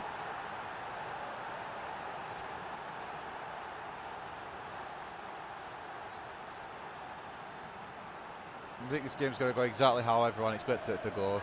Was that an Ahmad assist, by the way? I didn't see who assisted. It was. Ahmad off to McTominay. Cracking finish. It's not going to be one of those games where Lonergan or Leno fucking decides to be the next coming of bloody Manuel Neuer. If Fred goes, you may as well stab me in the heart and hit me with a train. It could be arranged, but they'd lose a viewer, you know. I don't know. It'll be. We need to move some of the midfield about. We've got too many options, and we've got a lot of players out on loan that will need some time as well when they come back. And Donny's one that I always like to grow in career mode, and he will be involved next year. Sancho. I mean, he's had a great episode last episode, but this episode, he's been more or less uninvolved. I mean, the first game against Fulham, he was uninvolved. He didn't play the Porto game, but he's better with the He's player of the month, by the way, and he shoots like that. As you can tell, I'm overcritical of my players for no reason. It's just positive. It's just, what's the word? Tough love. Rashi try to find Diallo. Doesn't happen.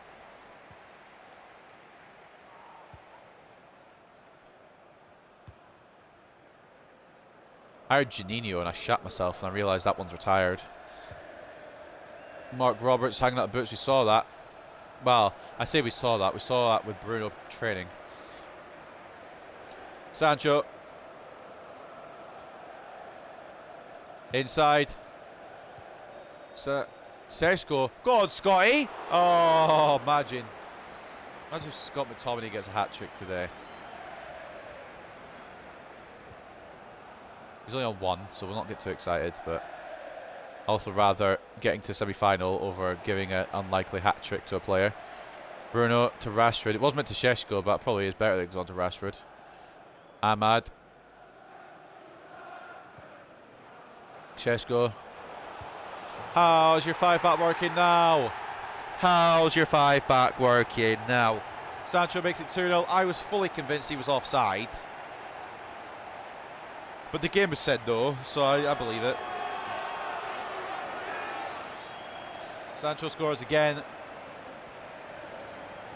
I genuinely thought he was offside. I'm going to have to watch this back because I still think he's offside.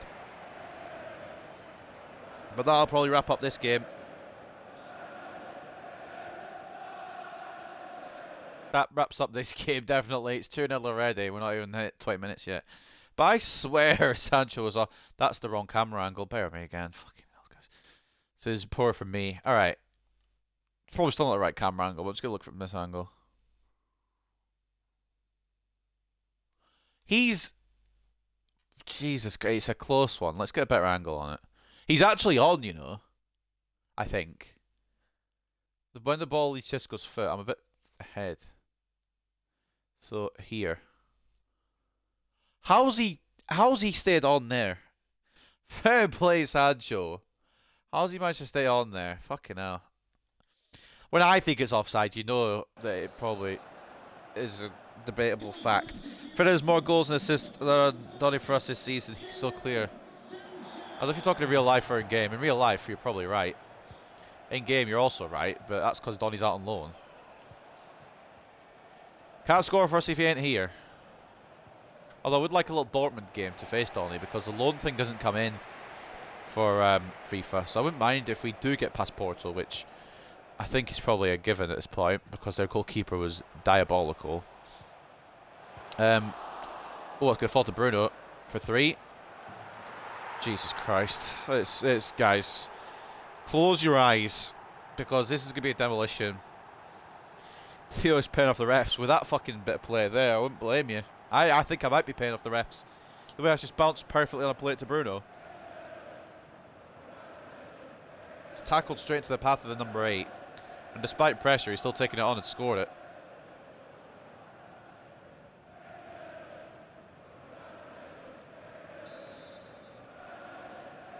It's more a matter of how many than are we going to make it through now. Jesus Christ. Maybe looking at a record scoreline here. Wan-Bissaka, okay, not really. Where I wanted to go with it anyway. Diallo. We've been class. We probably came in a little too strong here, but this is why I shouldn't 5 back, alright? Doesn't work. Lot this time. Bruno looking for number 4. 4.5 hours passed. Jesus Christ. So the lesson for everyone, if you use a 5 back, we're going to go mad at you. Belakotchap intercepts. Šeško. Rashi. Ahmad makes the move. Ah, bastard. Maybe take the foot of the gas pedal a little bit rather than pushing advantage. We've got nothing to lose in the FA Cup, apart from, of course, the Cup. Good tackle by Shaw. Through to Sancho. Sancho through to Šeško. I should have aimed that for Bruno. I was looking at Rashford. Our man has been a little quiet today, but like he's been loud all season, so he's not the one who's allowed a bad day. Belakotchap, he's not really had a bad day. He's just not really had a day. Wasn't great against Fulham. He should have scored at least one of his chances, and today he's just not really been needed. He's just intimidation factor. Shaw into McTominay. Diallo. Bruno. That was meant to go to Rashford, but that's okay. Šeško. Not a shot we wanted there from Benjamin, but that's okay. I don't think we're really worried about, you know, the goal difference. Bruno. We're kind of just trying to find a goal as season contender now, I think. Lakeba wins the header. We've been all over bloody Birmingham here. Rashford inside. It's going to fall to Bruno. No, it's not. Okay, not quite all that to go either. I don't think Birmingham have had a chance. One again, the header. I think that was McTominay this time. Šeško to Rashford. Inside to Bruno. Over to Sancho. It's, damn it. Intercepted by Rashi. Oh, move. Oh, move. It's 4. My God, our Birmingham shit. I wouldn't be surprised if they're League One at this point. I mean, in career mode, I wouldn't be surprised if they got. I can't remember if they got relegated season 1, but these guys have been fucking woeful. Don't 5 back against us though, innit?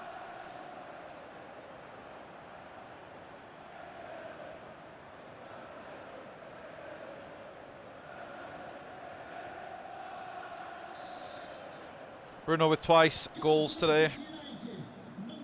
And once goals from Šeško, I believe. Was it Šeško? No, it was McTominay, sorry. And who was the other one? Sancho. Oh, Belakotchap. Open up a chance for Birmingham here, although they've just been shit with the passing. Belakotchap with a lazy pass to Bruno. Sancho, can we make it 5 before the break? I wouldn't bet against it. Maybe I would if the passing's like that. No, I mean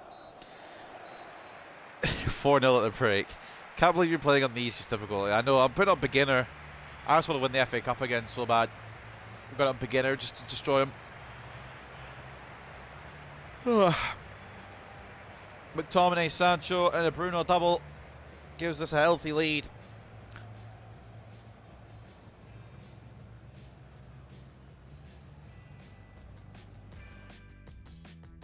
One all between Plymouth and Huddersfield. Still can't believe one of them's going to be a semi-finalist.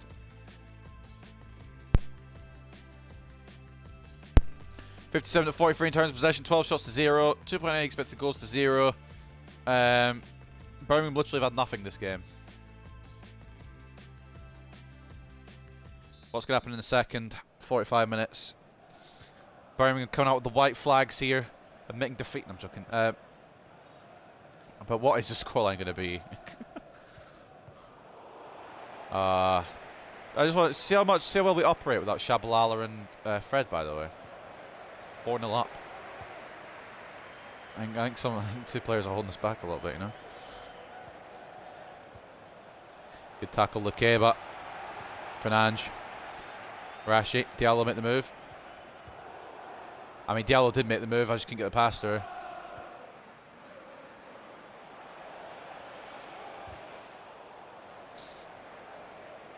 So free-flowing without having Shabalala and Fred still play down in the middle. Oh, what there? I actually don't know what Birmingham are doing. Yeah, tackling Wan-Bissaka. Might get their first shot of the game here soon. He's not make Bella Koch out, to be fair. And him looking mug.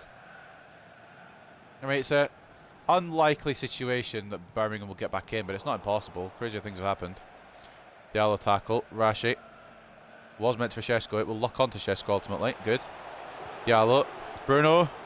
Oh, it could have been a hat-trick for number 8. Wow, that would have been a fucking... That would have been a wound. Probably should have done this a while back, but they're bringing on Troy Deeney.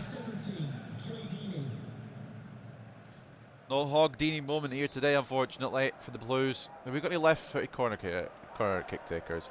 Diallo's probably our best. I'll have to swing it with Bruno. That's fine. It's not be bad, is it?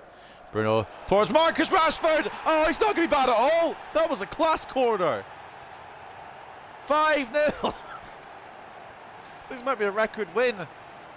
We did beat Watford 5-0 already this season, but we're only 54 minutes in. This could be a record win down the line.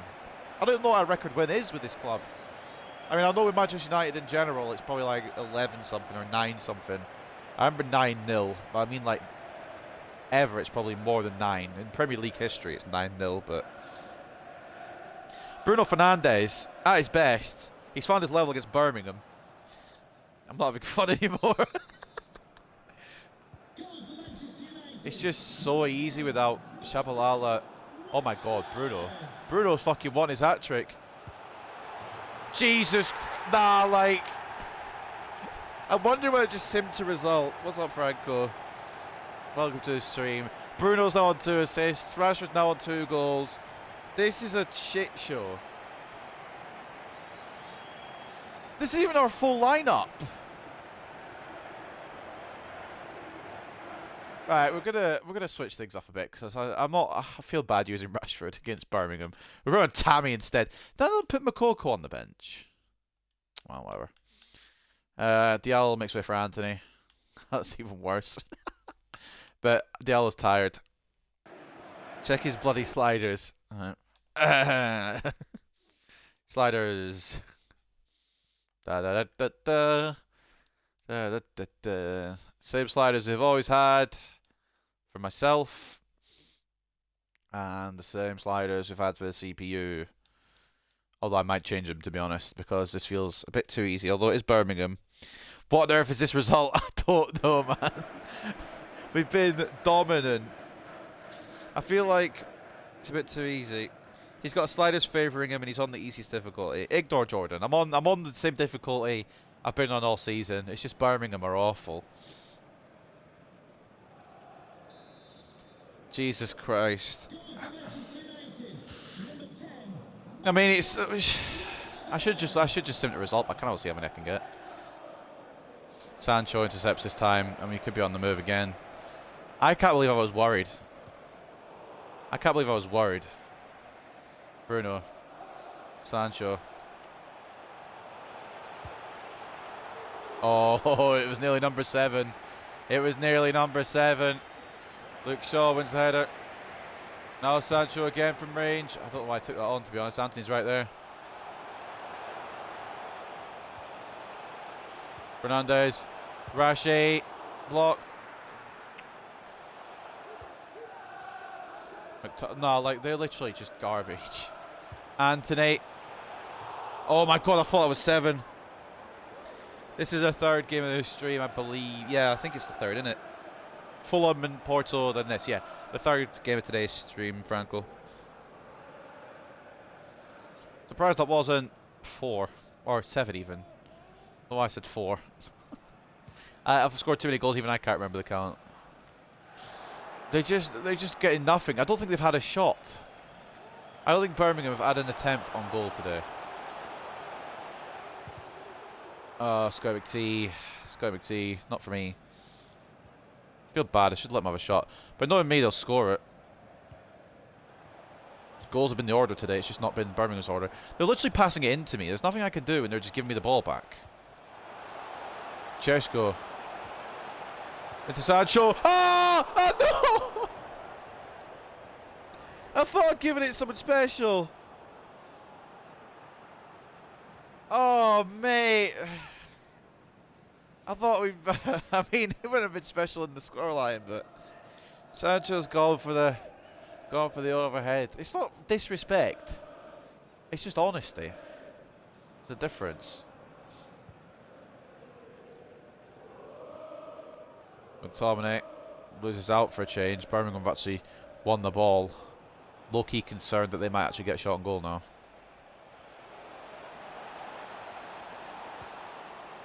Troy Deeney put the ball in. We get it away. I don't know what happened with our defence there. Deeney fucking put a nice little ball in. I'm surprised Birmingham had a shot at that. Now Benjamin Sesko is on the counter. That's probably number 7. Oh, another save from Etheridge. I think they've had 6 is enough, is what they're saying. They've had enough of it. Sesko's shot blocked. Good tackle. Oh, ref. That's just frustration. And then Birmingham are down 10 men. This has been crazy. Bro thought he was Ronaldo. Booth read it yes to Shabalala.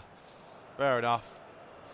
It's Birmingham not only are being destroyed, but they're trying to destroy Bruno as well. And Birmingham down to 10 men after everything. Sunjic going away. Jordan very happy about it. McTominay. Oh, well, I mean, he's McTominay ultimately, isn't he? This game's been a shit show. How the fuck do these cunts make it to the quarterfinals?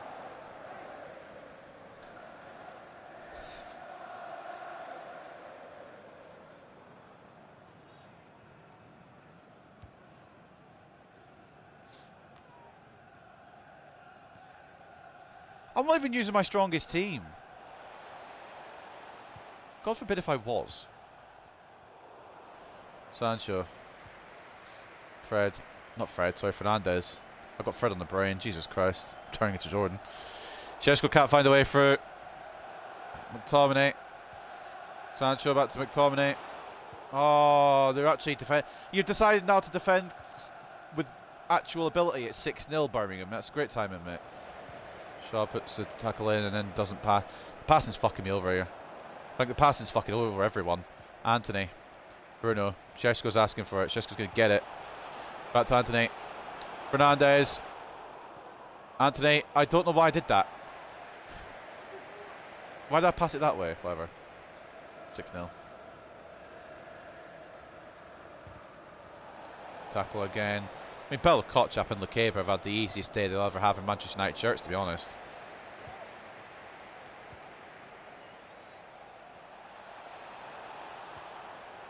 I thought Birmingham were finally going to have a shot there, but Bella Kotchap just refuses to allow it. Although, I mean, Wan-Bissaka's just moved into a dumb place. We get it away again. This time we get it to Wan-Bissaka. Anthony. I mean, this is kind of... It's been kind of clockwork since the 30th or 20th minute. Sesko's going to get number 7 here.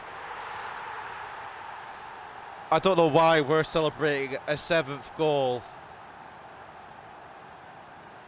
like that.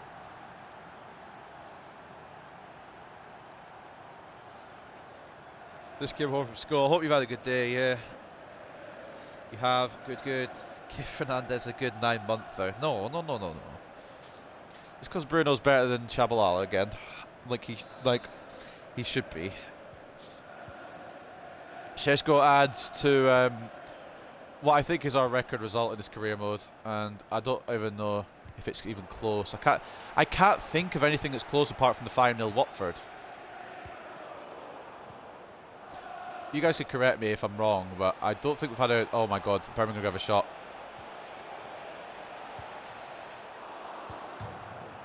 Oh my god, they nearly had a goal. Fucking hell, it took him till the 90th minute, but Birmingham had an effort. Oh, Rashford. Really, mate? They tried Brazil, Germany, so it's 7-1.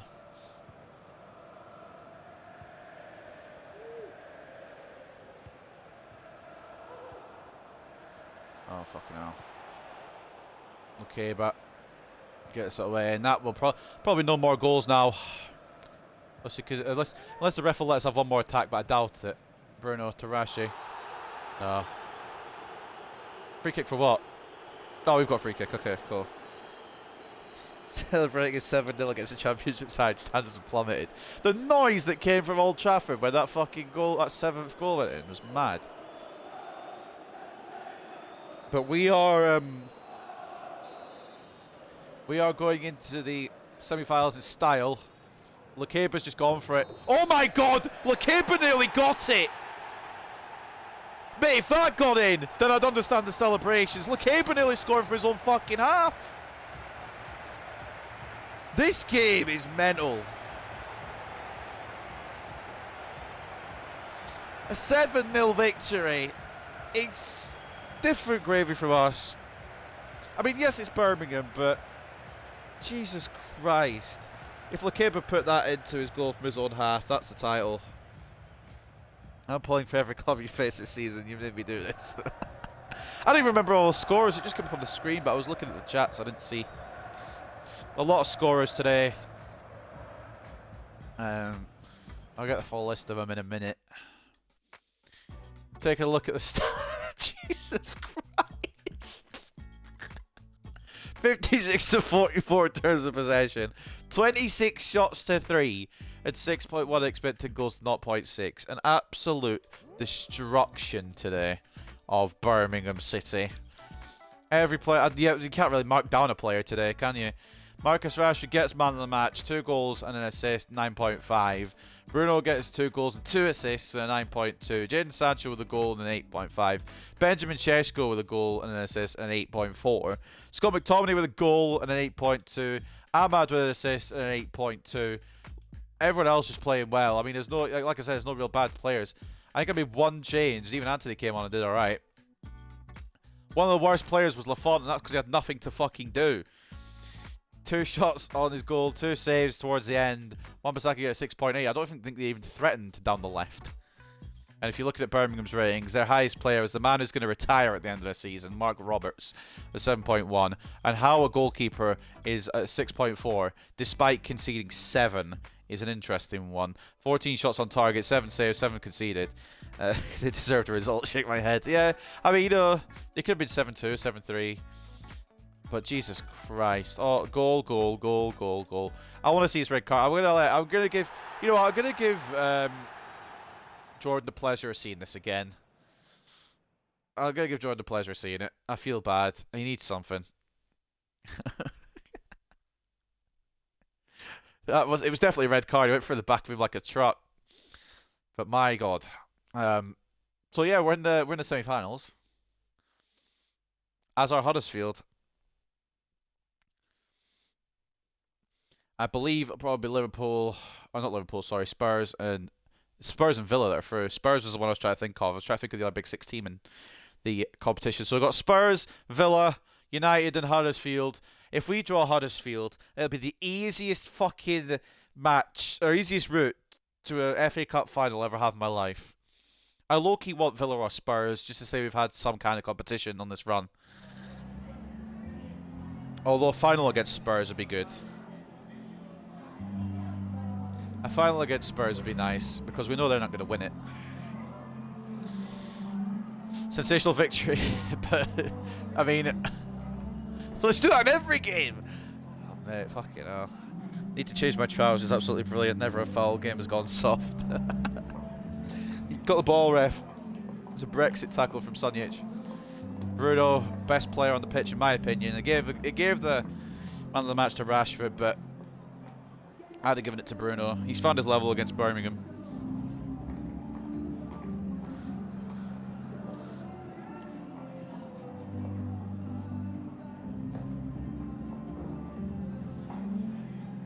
This episode's gone by quite quickly. Usually it's about getting close to 3 hours now. It used to be a little less time, but I think this episode's flown by, to be honest.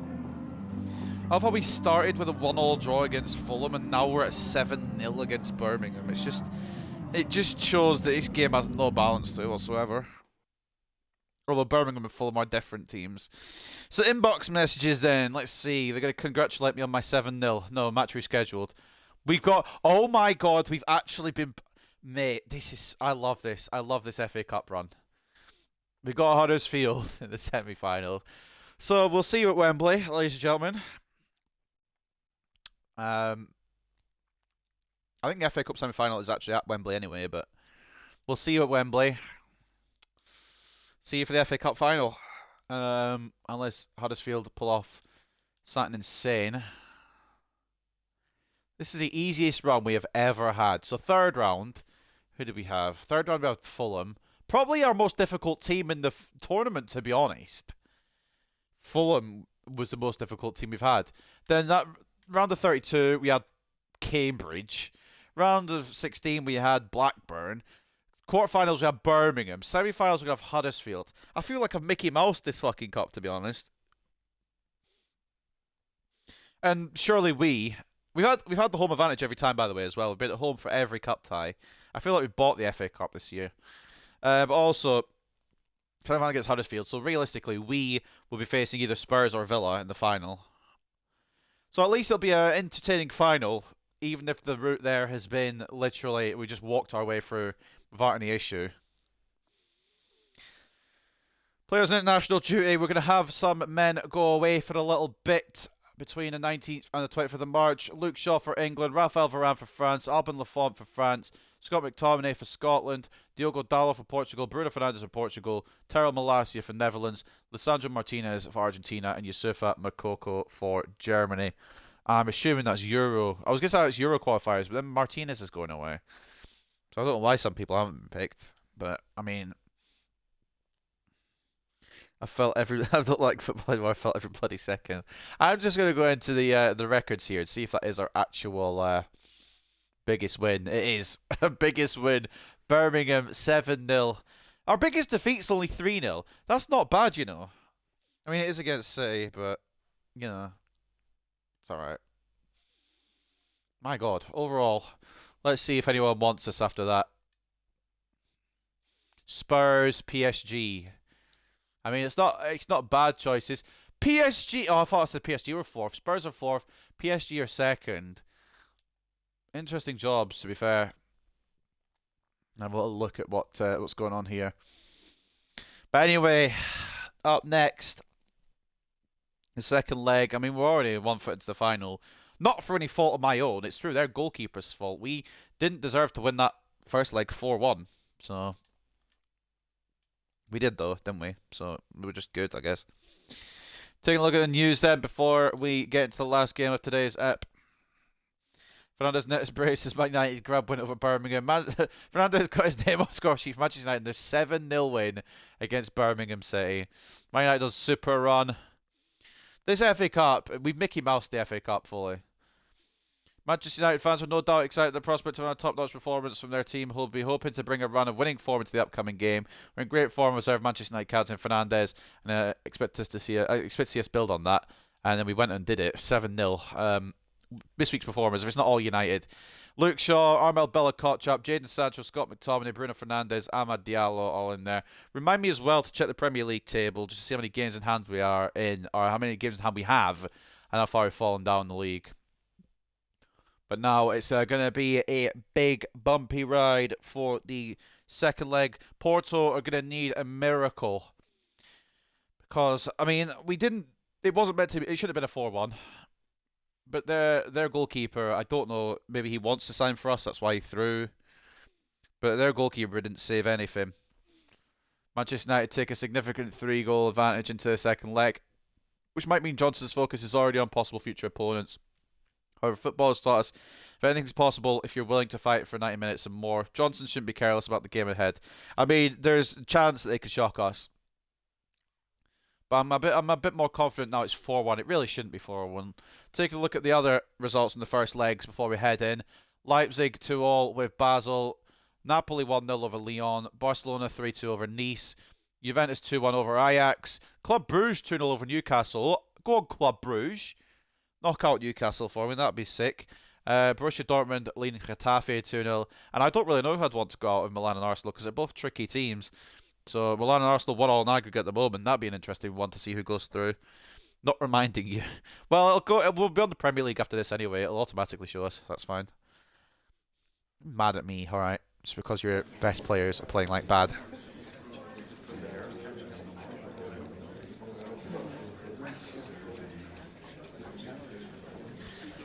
Must have been delighted with that great win against Porto in the first leg. You look at change your approach, now ties in your grasp. You kinda will attack, we always do. True. I'm sorry, Mr. Sergio Coenciao. That's probably pronounced completely wrong. Already knows what to expect.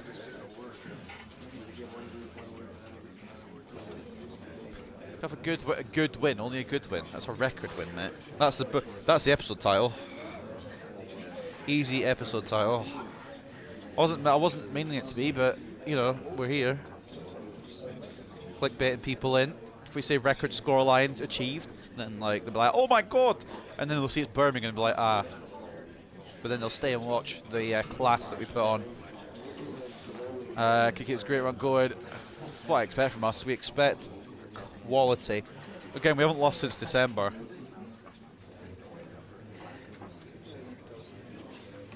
What's mad is we're still not top of the league. We've really kicked into fucking high gear since January. We only brought in Lukeba, but apparently that's fucking brought morale up to 1 million. Right, second leg and final game of today's stream. We are playing Porto. They're keeping Diogo Costa in goal.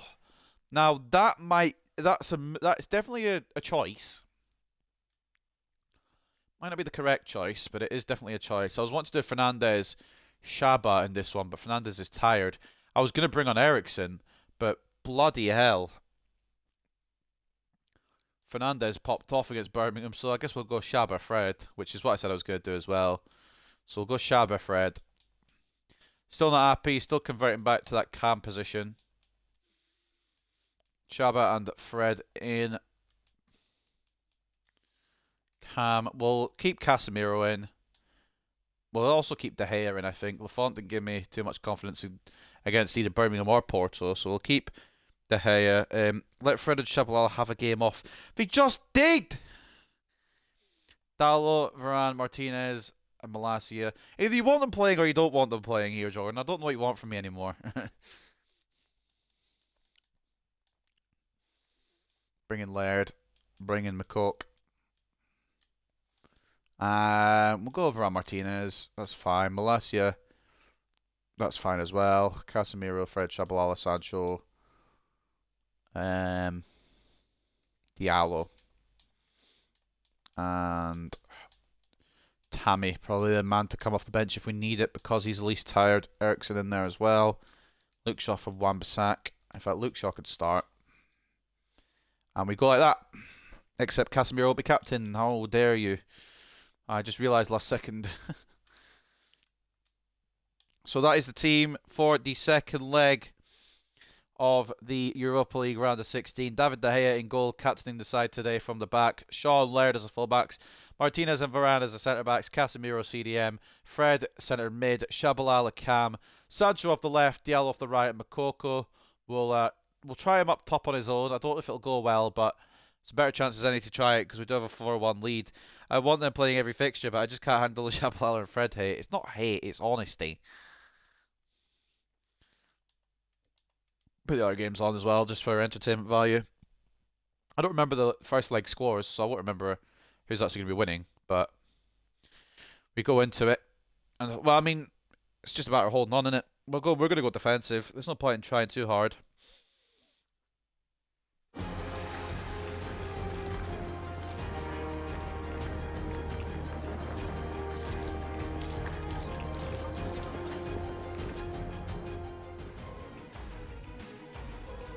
Moise Keane getting the spotlight.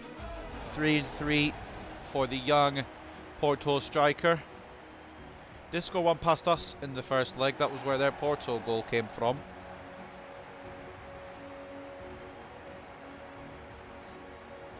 Luke Shaw tifo. God, that's cursed. Looks about Jurgen Klopp. You used to respect him so much. I still do. I just like annoying you.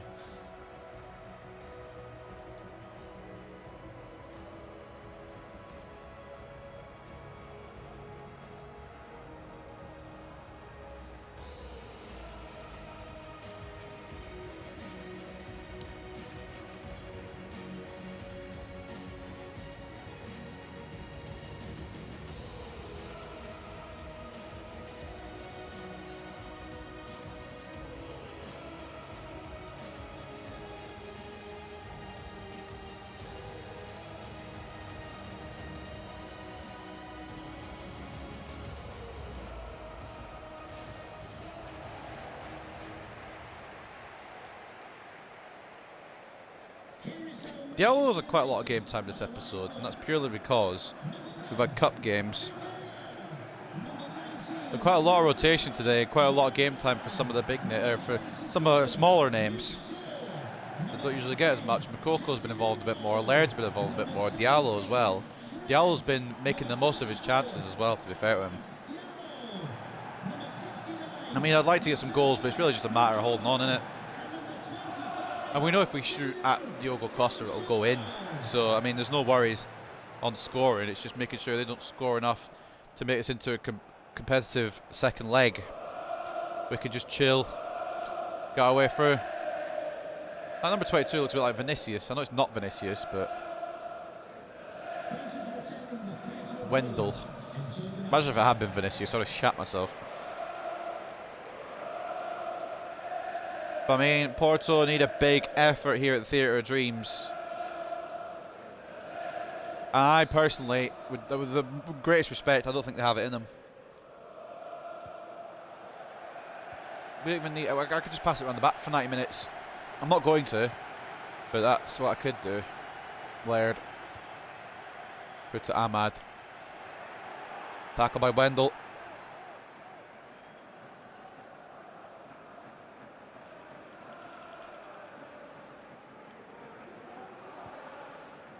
Laird to Varane.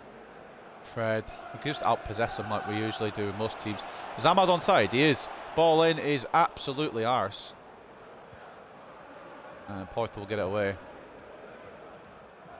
We don't have to do any Porto chance because we're at Theatre of Dreams, so that's always good. Fred puts a good tackle in and Diallo receives it with poor touch. Fred cleans up again, but apparently that's a foul. I'm not entirely sure how the ref's given that one as a foul, but you know, it's fine.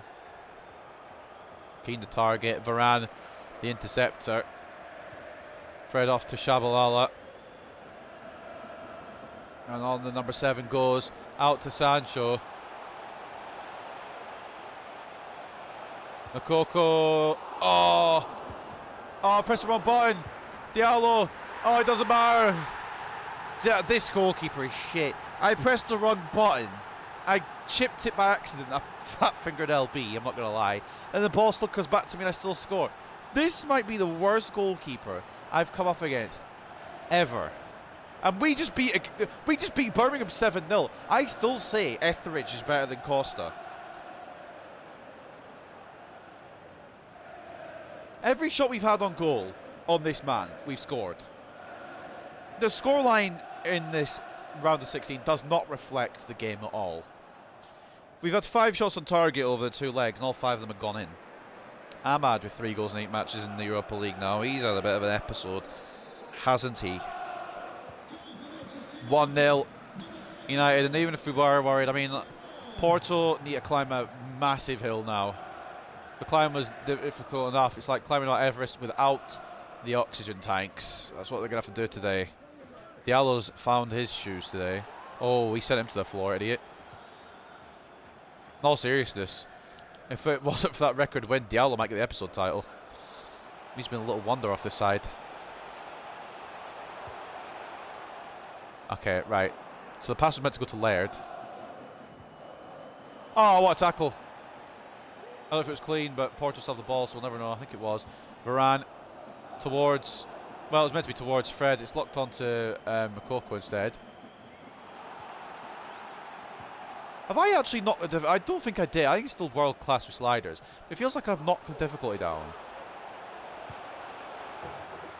Alright, so I guess we're just... I mean, I was sliding a bit like an idiot there. Moise Keane was the man we need to look out for. But what's up with goalkeepers in the Europa League? Oh, I didn't get enough sleep last night, so if I'm yawning a lot, I apologise. I mean, it just jumps over the challenge of Laird there and try to get Luke Shaw across. It's an equaliser for Porto, but I don't think it'll mean much in the grand scheme of things. Sergio Coen's, I don't know how to pronounce his name, Porto manager, celebrating like he's won the game. Still 3 more to get, mate. Jordan celebrating the Porto goal. Martinez to Freddie. Casemiro. Fred's had a good start to the game. Shabalala been quiet, but hasn't really been needed so far. I mean, none of your attackers are really needed. We could have just sat with 11 at the back. Varane could cut out, and we'll get the ball with Luke Shaw. Shabalala. Am I hearing Porto chants at Old Trafford, by the way? Guess what? Maybe it's just from the last game. I'm getting PTSD. Casemiro. Shaw. Best Jordan in that fucking front row of the crowd starting those Porto chants. Okay, I didn't want to be Martinez. I want to be Casemiro. I don't want to knowingly. I don't want to bring my fucking. Oh, fuck off.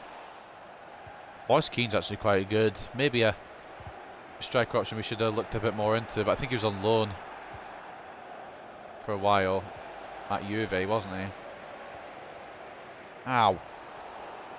Oh, Jesus. And maybe we came in with a bit too much confidence because they are going for us a bit more than they did in their own backyard. Luke Shaw gets it away though. So Sancho, that's where you run. I know it's been a season and a half, nearly 2 seasons. You've still not learned how to make a run, but that's fine. Sancho, try to play it side. Get a second bite of cherry. For some reason it locked onto Casemiro. You saw the arrow go above Casemiro's head there. Wasn't meant for him, obviously. It was meant for Moukoko the second time as well. Shabalala after the Casemiro press. Retrieves the ball. Diallo back into Shabalala. Moukoko. Fred. Oh. Take a fucking clip. Take a screenshot. Take everything you want. The Porto goalkeeper has made a save.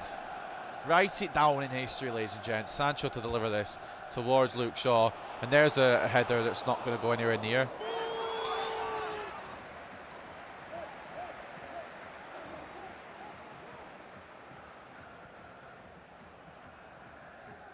Goal kick for Porto. 1-1 on the day. 5-2 on aggregate. We had a really good first leg, and it wasn't even our play that deserved it. Fred to not win the header. You expect him to win those. It's alright. Martinez does. But it's still going to be Porto's ball. Varane doesn't win that. Power shot from range. Challenged De Gea a little bit. Maybe Porto just wanted to do it in Manchester. Try and pull off this incredible comeback. Otavio for the corner for the Portuguese side. Ball in. Headed away slightly. It's not getting cleared. Martinez eventually just boots it for good luck. Moukoko could receive it. Moukoko does receive it. Jesus Christ. Jesus Christ! That clearance from Lisandro Martinez might just turn into the best assist of the season. I don't even know if it'll go down as an assist, but that was class. Martinez has just cleared it all the way up to Moukoko, who still has a lot of work to do, but does it superbly. Finds the bottom right. My God. Offside. Oh, you'll have to take a VAR check. VAR check. Was it offside? When Martinez plays the ball, is it in an offside position?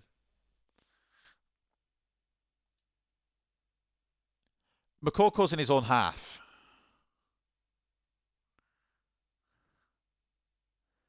Moukoko is in his own half when the ball is still in the air.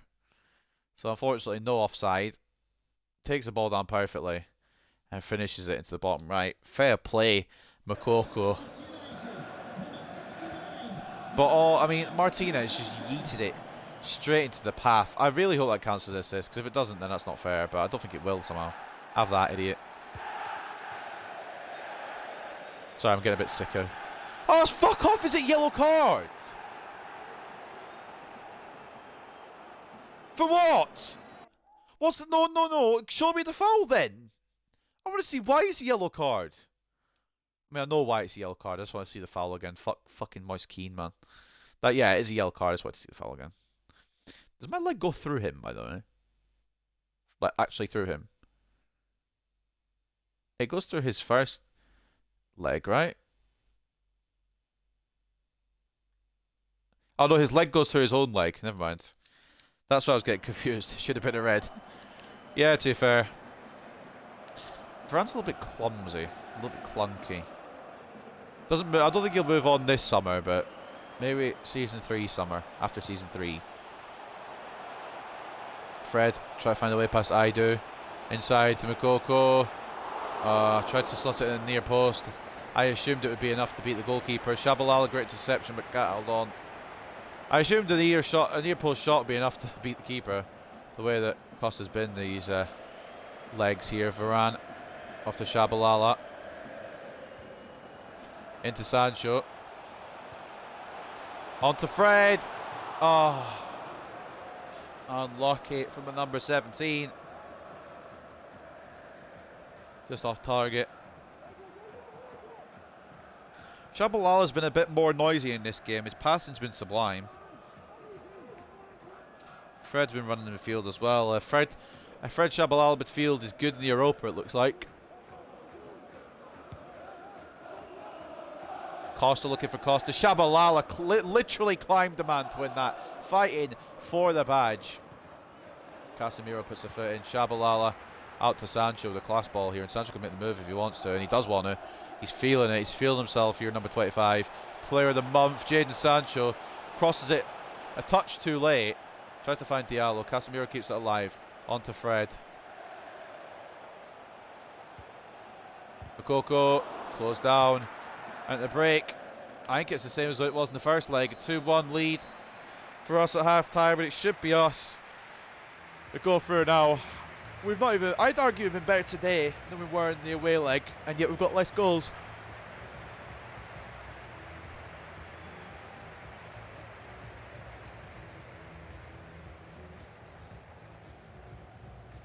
Great run and play by Fred. Shane Moukoko was not on the end of that pass. Fred did well again, and Moukoko fumbled it again.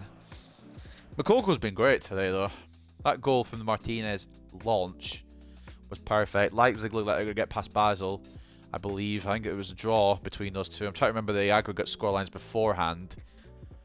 So I think it's altogether 4-2 on aggregate to Leipzig, 1-1 on aggregate between Napoli and Lyon, and 5-3 on aggregate to Barcelona. Might be wrong. All I know is that we are going through.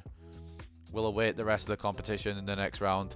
60-40 in terms of possession, 8 shots to 2, 2.3 expected goals to 0.5. This is on defensive, by the way. It's just, I mean, we've been good, and Porto just haven't. I say Porto, Costa hasn't.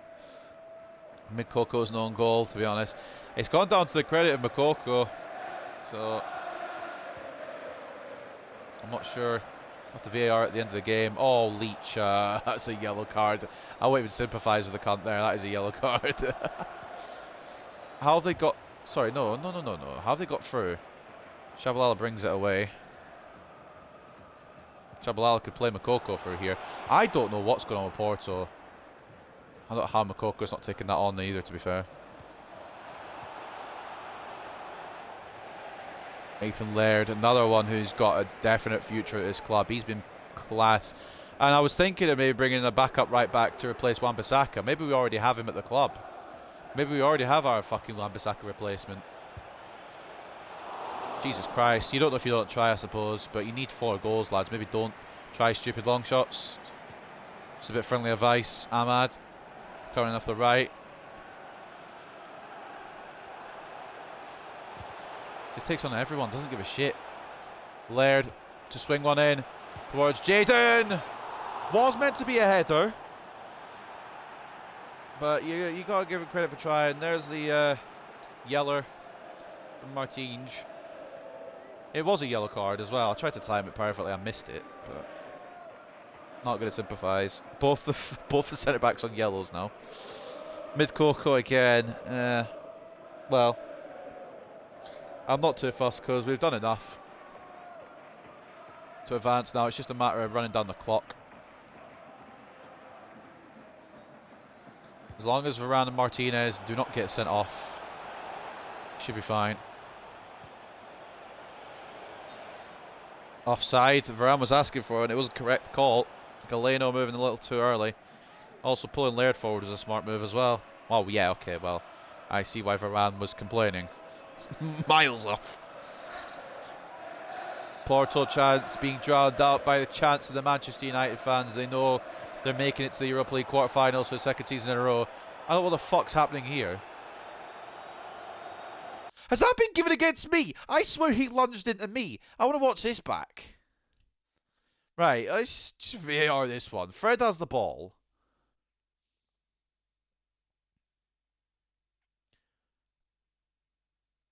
Moise Keane just... Oh, Fred's backhanded him, it looks like. That's a dab. Sorry, that's a dive. I don't think Fred's actually made any contact with Keane. I mean, he catches his foot, but that's a bit of an overreaction there, don't you think? Jesus Christ! And then he continues sliding. What is going on with Moise Keane? And he takes out fucking Moise Keane's just been said. It's the tiniest touch, and Moise Keane has made sure he's got that free kick. Fucking hell, he has gone for it. He's gone all out for it. Oh my god, right, fair enough. Porto need a way back into this match, and that's maybe the way to do it. Oh, that made me laugh a little. Don't know if you could tell. My eyes are watering.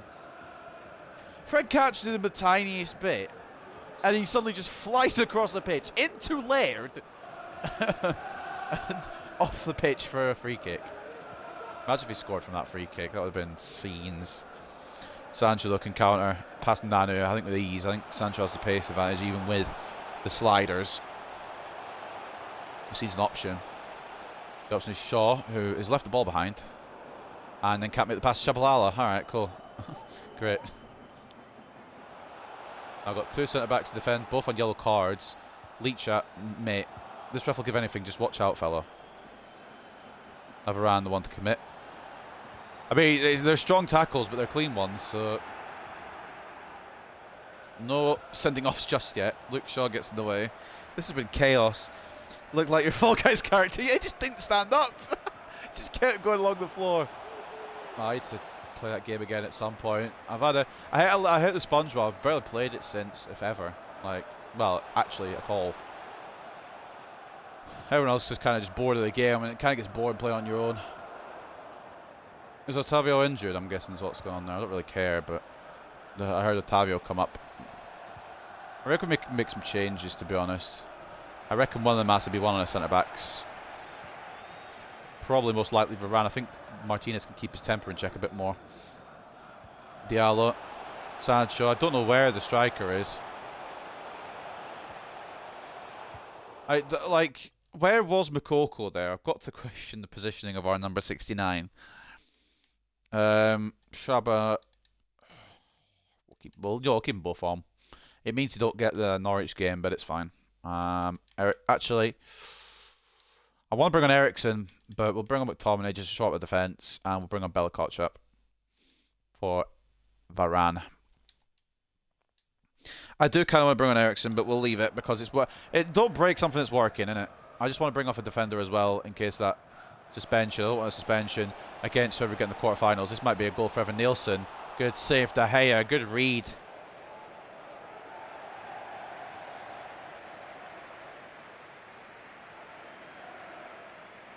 Manchester United making it 2 substitutions.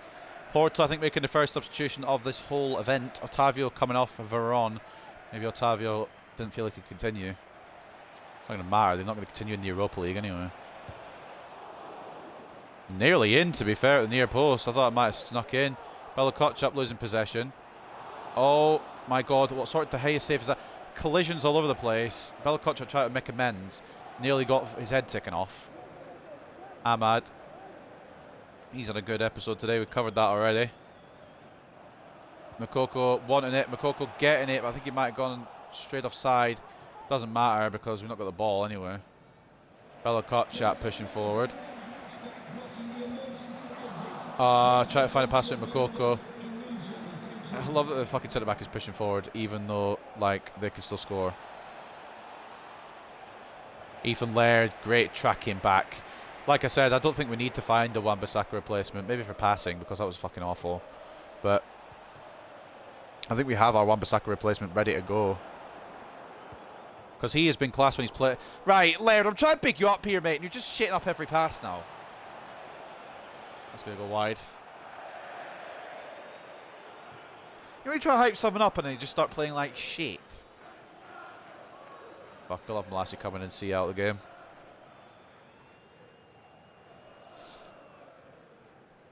Two-one up at the Theatre of Dreams. Not quite the convincing victory we had against Porto in their ends, but also it should have been 4-1 at the Estadio do Dragão. So what we do know is that we're going to be Europa League quarter-finalists for the second season in a row. But I'm hoping we can go one step further and win, well, a couple of steps further and win the whole thing. But even then, if we don't win the whole thing, we probably have top four, I'd like to think, in the Premier League. Makoko, Jesus Christ, you know what? It's fine, it's fine. Makoko, I'm not going to get mad at you because we are, what's the word? We are fairly clear here. But it's just, you know, sometimes you need to be finishing them anyway, just for your striker ability. Makoko, you're awful. Fair enough. He scored today, but he should have scored more, really. If I'm being, like, brutally honest. Martinez getting it away. Makoko could be a second assist from Licha. This might be the goal from Makoko. Sancho. Oh, Shabalala, I'm begging you to make an attacking run, mate. I'm trying to get you involved. And you're just... I don't want to insult Shabalala because he's actually been decent today, but I'm just trying to get him involved a bit more, and he just doesn't want to make the moves. Maybe he's sick. I don't know what's up with him today. Shabalala's got the flu. Or maybe he's finally just playing like the rating he is. I think we still need to wait for his position to change back as well. Good save De Gea again. Porto have been more value for this leg than the first leg, to be fair. Late substitution, Bruno Costa making way for Franco. Don't know who this guy is, but he gets some Europa League minutes. The last 2 Europa League minutes of Porto's tournament. Although I reckon over 2 legs we just about deserve to go through. The scoreline's very misleading. But I don't care. We're through a minute, so that's all that matters. Makoko maybe sends one on. Oh, penalty ref. Oh, Fred taking out for dinner there. Bella Kotchat. Oh, can't even make it to Diallo. And Fred's just getting in the thick of it. He doesn't give a fuck. That's Fred for you. He just gets involved. Sancho, Shabalala. Let's try to get to Malassi, to be honest. That works though. Makoko. Can we get one for Shabalala? No, because Makoko can't pass it through. And that will be the end. We will advance. 6-2 on aggregate. The goals coming today from Makoko, and I don't remember who scored the other one. I think it was Ahmad, but I could not tell you. Their goal came from Moise Keane, who's the next Andre Silva against me, apparently. But we do win, and we do advance. Makoko getting the star treatment. I don't know if he was that good. They played well today, so proud. Fred was just involved in everything. Fred was everywhere. Shabalala was good as well. I wanted him to get a goal for his confidence, but for some reason Makoko didn't want to make the pass to him there at the end.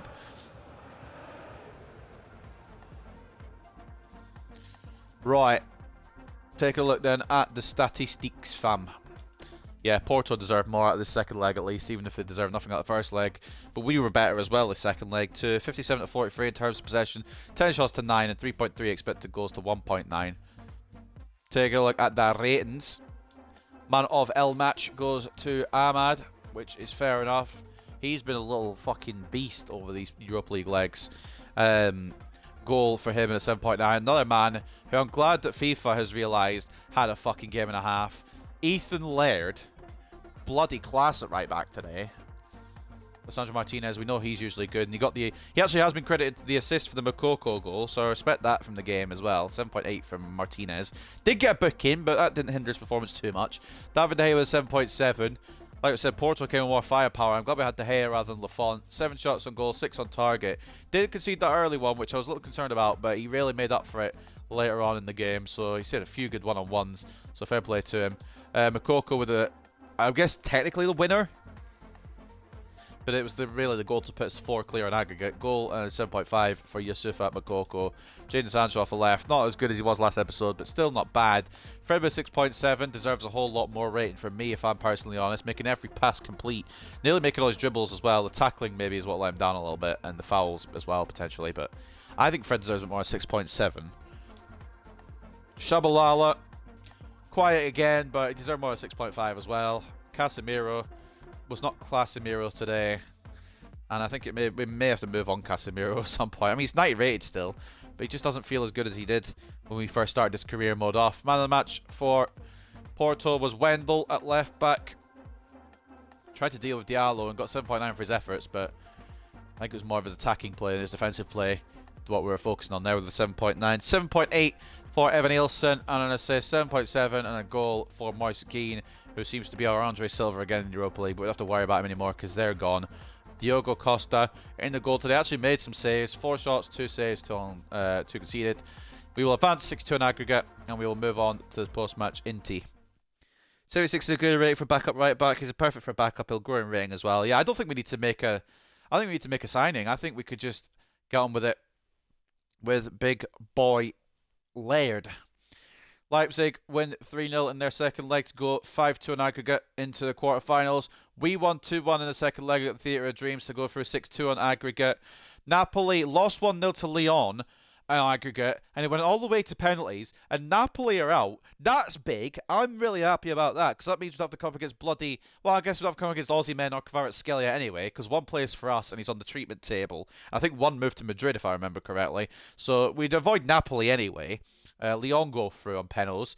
Barcelona 6-4 in aggregate over Nice after another 3-2 victory for the Catalan Giants. Juventus will advance through as well with a 3-2 on aggregate after drawing 1-1 with Ajax.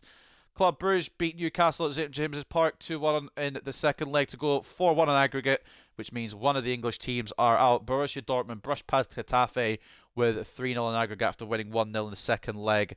And then the other team that will go through, it's an English team as well as us, are Arsenal. They overcome Milan 2-1 in the second leg and 3-2 on aggregate. So eventually we'll find out our quarter-final opponents. In fact, we'll find them out before the end of the episode, probably. I hope, anyway. But what we do know is that we are through. And there's a whole host of teams I don't want to come up against. One of them I mean, I would like to come up against Dortmund just to see Donny. But I don't want to come up against Dortmund because I know Donny will probably score past me. I am afraid of Mr. Van de Beek.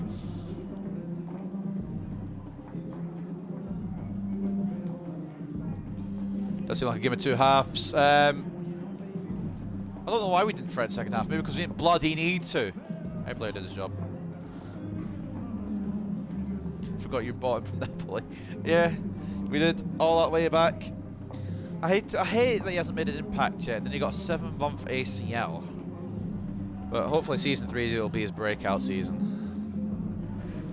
Although with Sancho coming back into it a little bit, it's going to be hard to displace him. You're completely in command. So confident on the ball. I wonder if we could position change Kvaratskhelia. Won't do it just yet. Won't do it until comes back to his injury, but I wonder if we can move him. He might be a good striker, you know. Porto made me work hard for the win. Wow, I'm so upset that they made me work hard for the win when we already had a 3-goal advantage. We stuck to the task.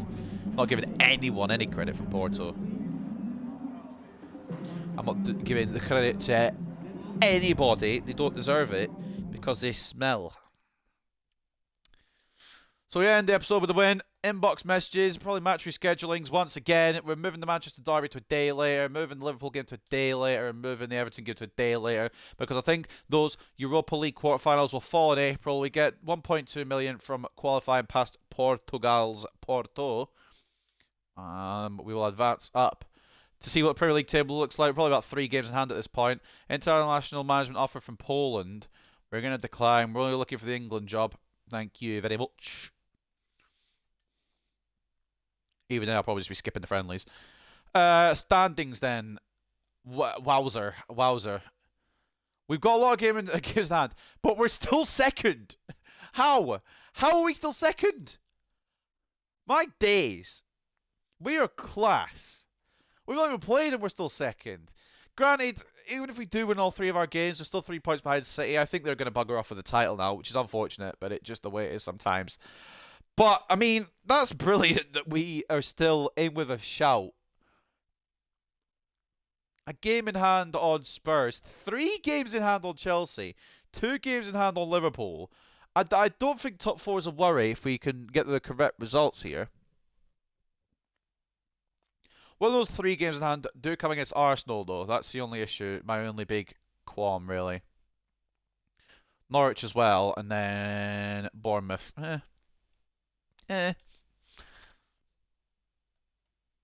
But reading down the table, I was looking in the relegation zone. Leeds, Norwich, and Watford occupy those spots. There's still a chance of an escape, but they need to keep form going up. Watford could actually escape, and that's kind of mental the way they started this season. Okay, episode, I guess. Have a wonderful afternoon, mate. Class stream as always. You can't say okay episode and then call it class. Make your mind up. But no, thank you for watching again, mate. Hope you've enjoyed it, even though you haven't enjoyed it. But that's the table. Man City first, we're second. Liverpool third, Chelsea fourth. How we're still second with all those games in hand, it just shows that the rest of the teams are bottling it a little bit. And that's fine with me, because it means top 4 is a little bit easier to secure. FA Cup, we've got our semi-final draw, of course, against Huddersfield at Old Trafford. So we will probably be seeing... I don't know if it'll actually be at Old Trafford. It might be at Wembley. I can't remember if the FA Cup semi-finals take place at Wembley. Either way, we'll be at Wembley at some point, because there's no way we lose to Huddersfield after we dismantled Birmingham. Carabao Cup we already know about, but just to rub it in one more time, we won that. Let's go. Europa League. Who did we get in the quarters? Who did we get in the quarters? Leipzig. Oh boy, I don't want to come up against Leipzig again, but they've not got Andre Silva this time. They do still have Rafael Leao though. In fact, we're going to do a little scout report on those bastards. All those games look difficult. The only team I would like to have there is Club Brugge. I know I said I wanted Borussia Dortmund just to see Donny again, but if I was being impartial, I want an easy run, I'd say Club Brugge. Arsenal versus Lyon, Leipzig versus Manchester United, Barcelona versus Juventus, and Borussia Dortmund versus Club Brugge are the quarter-finals. So, yeah, let's take a little gander at what Leipzig have now, because they might have even strengthened their team further. I know for an absolute factoid they'll still have Leao. I'm just wondering who else they'll have. Where do we go? Transfers. Search players. Leipzig.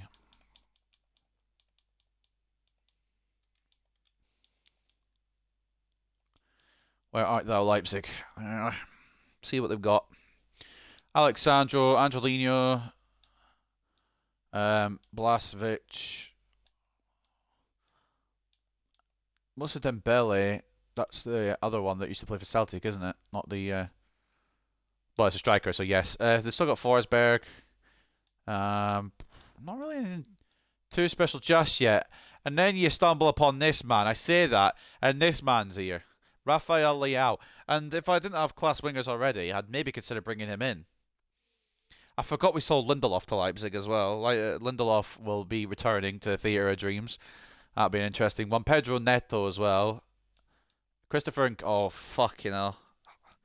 Christopher Nkunku's still there as well, mate. Oh, boy. Right, well, I mean, it's going to be a difficult one. David Raum as well. Marco Verratti, forgot he was there. Timo Werner. Oh, actually, no, Timo Werner is at Leipzig. What am I on about? Why was I surprised at that? And Kurt Zuma there as well. One Love Masterclass on the way. I don't know why I was... Out of all those, why was I surprised about Timo Werner? I just want to check one thing as well, just because it's random, and I want to see if the random move is still a thing. Where is he? N'Golo Kante. Is he still at Sevilla? He is. Let's go. Right. Zuma, hide your cat. So I'm assuming the stats won't change too much in Premski, but we'll take a look at him anyway. Haaland has buggered off with the Golden Boot. I don't think we're going to be able to make up the gap now. He's on 24 and 30. Martinez drawing level with Rashford, but of course Rashford 6 less games, 17 each for them. Salah with 16. Wolves have Guedes up there, to be fair, with 16, and Tammy with 15 as well. Anyone else from the boys in red? Sancho on 8. Assists go to Rashford to 12. Tammy with 10. Anthony and Shabalala with 7. Fernandez with 6. That is 8. And clean sheets. Ramsdale and Mendy still hold the joint Golden Glove at the moment with 8. And we have 6 with David De Gea. And Kunku, Leao, Werner, that's kind of fire, to be honest. I'm scared, to be honest, but at least it's not Andre Silva. I remember last time, Leao didn't really cause us too much problems, and Kunku was a bit of a worry, and I don't think we even played Werner. I don't think they played Werner against us, is what I really mean. So take a look at the calendar next time, then. If you didn't see today's episode, those are the results as well. But next time, we will have Norwich at home to open the episode, which is absolutely fine, before a nice, perfectly timed 10-day break before the Arsenal game, which will really define whether we are concrete top 4 or we could still fall out. But a win against them at the Emirates would be fantastic. We then play Bournemouth to end the month at the Vitality, and I think we do kick off with the first leg against Leipzig. And my God, the episode after that will be an interesting one, because inside a week we've got Manchester City, Leipzig, and Liverpool, all at Old Trafford, but those are still fucking ridiculous games. But this is going to go longer than 15 episodes. So if my math serves me correct now, this is episode 12. After here will be episode 13, the Leipzig game. After Everton, it'll be episode 14. And then after Leicester, it'll be episode 15. It could be 16 or 17 episodes, depending on the progress we make. But that's going to be interesting anyway. But that is for next time. Take a look at the news to clear this episode then for today. Makoko bags winner against FC Porto. Makoko scores to wrap up Manchester United's victory against FC Porto. We know our quarterfinals, but just to refresh your memory as well, of the other ones, I did just read them, but if you're just joining the stream now, very late, hello and also goodbye in a few minutes. But Arsenal, Lyon, Dortmund, Club Brugge, Barcelona, Juventus, and Leipzig United. Koulibaly is out for 9 days. Don't care. Didn't ask. And we get, I wouldn't say favourable draw, but we will likely consider ourselves lucky after a favourable draw against Leipzig in the next round, apparently. Okay. However, nothing is guaranteed on the journey to the Europa League semi-final. Although the Manchester United side has a clear advantage, the two-legged title reaches conclusion on April 11th at Old Trafford, Manchester United's home. So, it's coming to crunch time now. This is where we've had good form all the way up to now. We can't afford to fucking fall at this kind of hurdle here, because Premier League, if I'm being realistic, is going to be Man City's this year. We're miles off, and even with the 3 games in hand, we'll still be 3 points behind if we win them all. We still need to play Man City, so that would be a thing as well. And I don't know if we'll win that one. But if we get top 4, it's an upgrade from last year, and if we could win any more trophies, that's also an upgrade from last year. So we're just getting up gradually in steps. Once we get to season 3, hopefully we can aim for the Premier League, maybe a deep run in Champions League, potentially even all the way to the final, but I doubt it, in the first season of Champions League. And then season 4 is I reckon season 4 is the season we go absolutely ballistic and just win everything. Top 4 in Europa League is a successful season in my opinion. That's what I'm thinking as well. I think we'll get second place. I'd like to hope we can get second place, but beyond that, I don't know. But anyway, I'm going to end it there and let you guys get on with your day. If you're on again tonight on the Twitch channel, I'll probably do the second WrestleMania main event later on tonight. It'll be a little mini stream, and that will go up at 2 p.m. Tomorrow. But I hope you guys have enjoyed this episode, and I will see you. If you're only here for career mode, I will see you on Friday. Bye for now.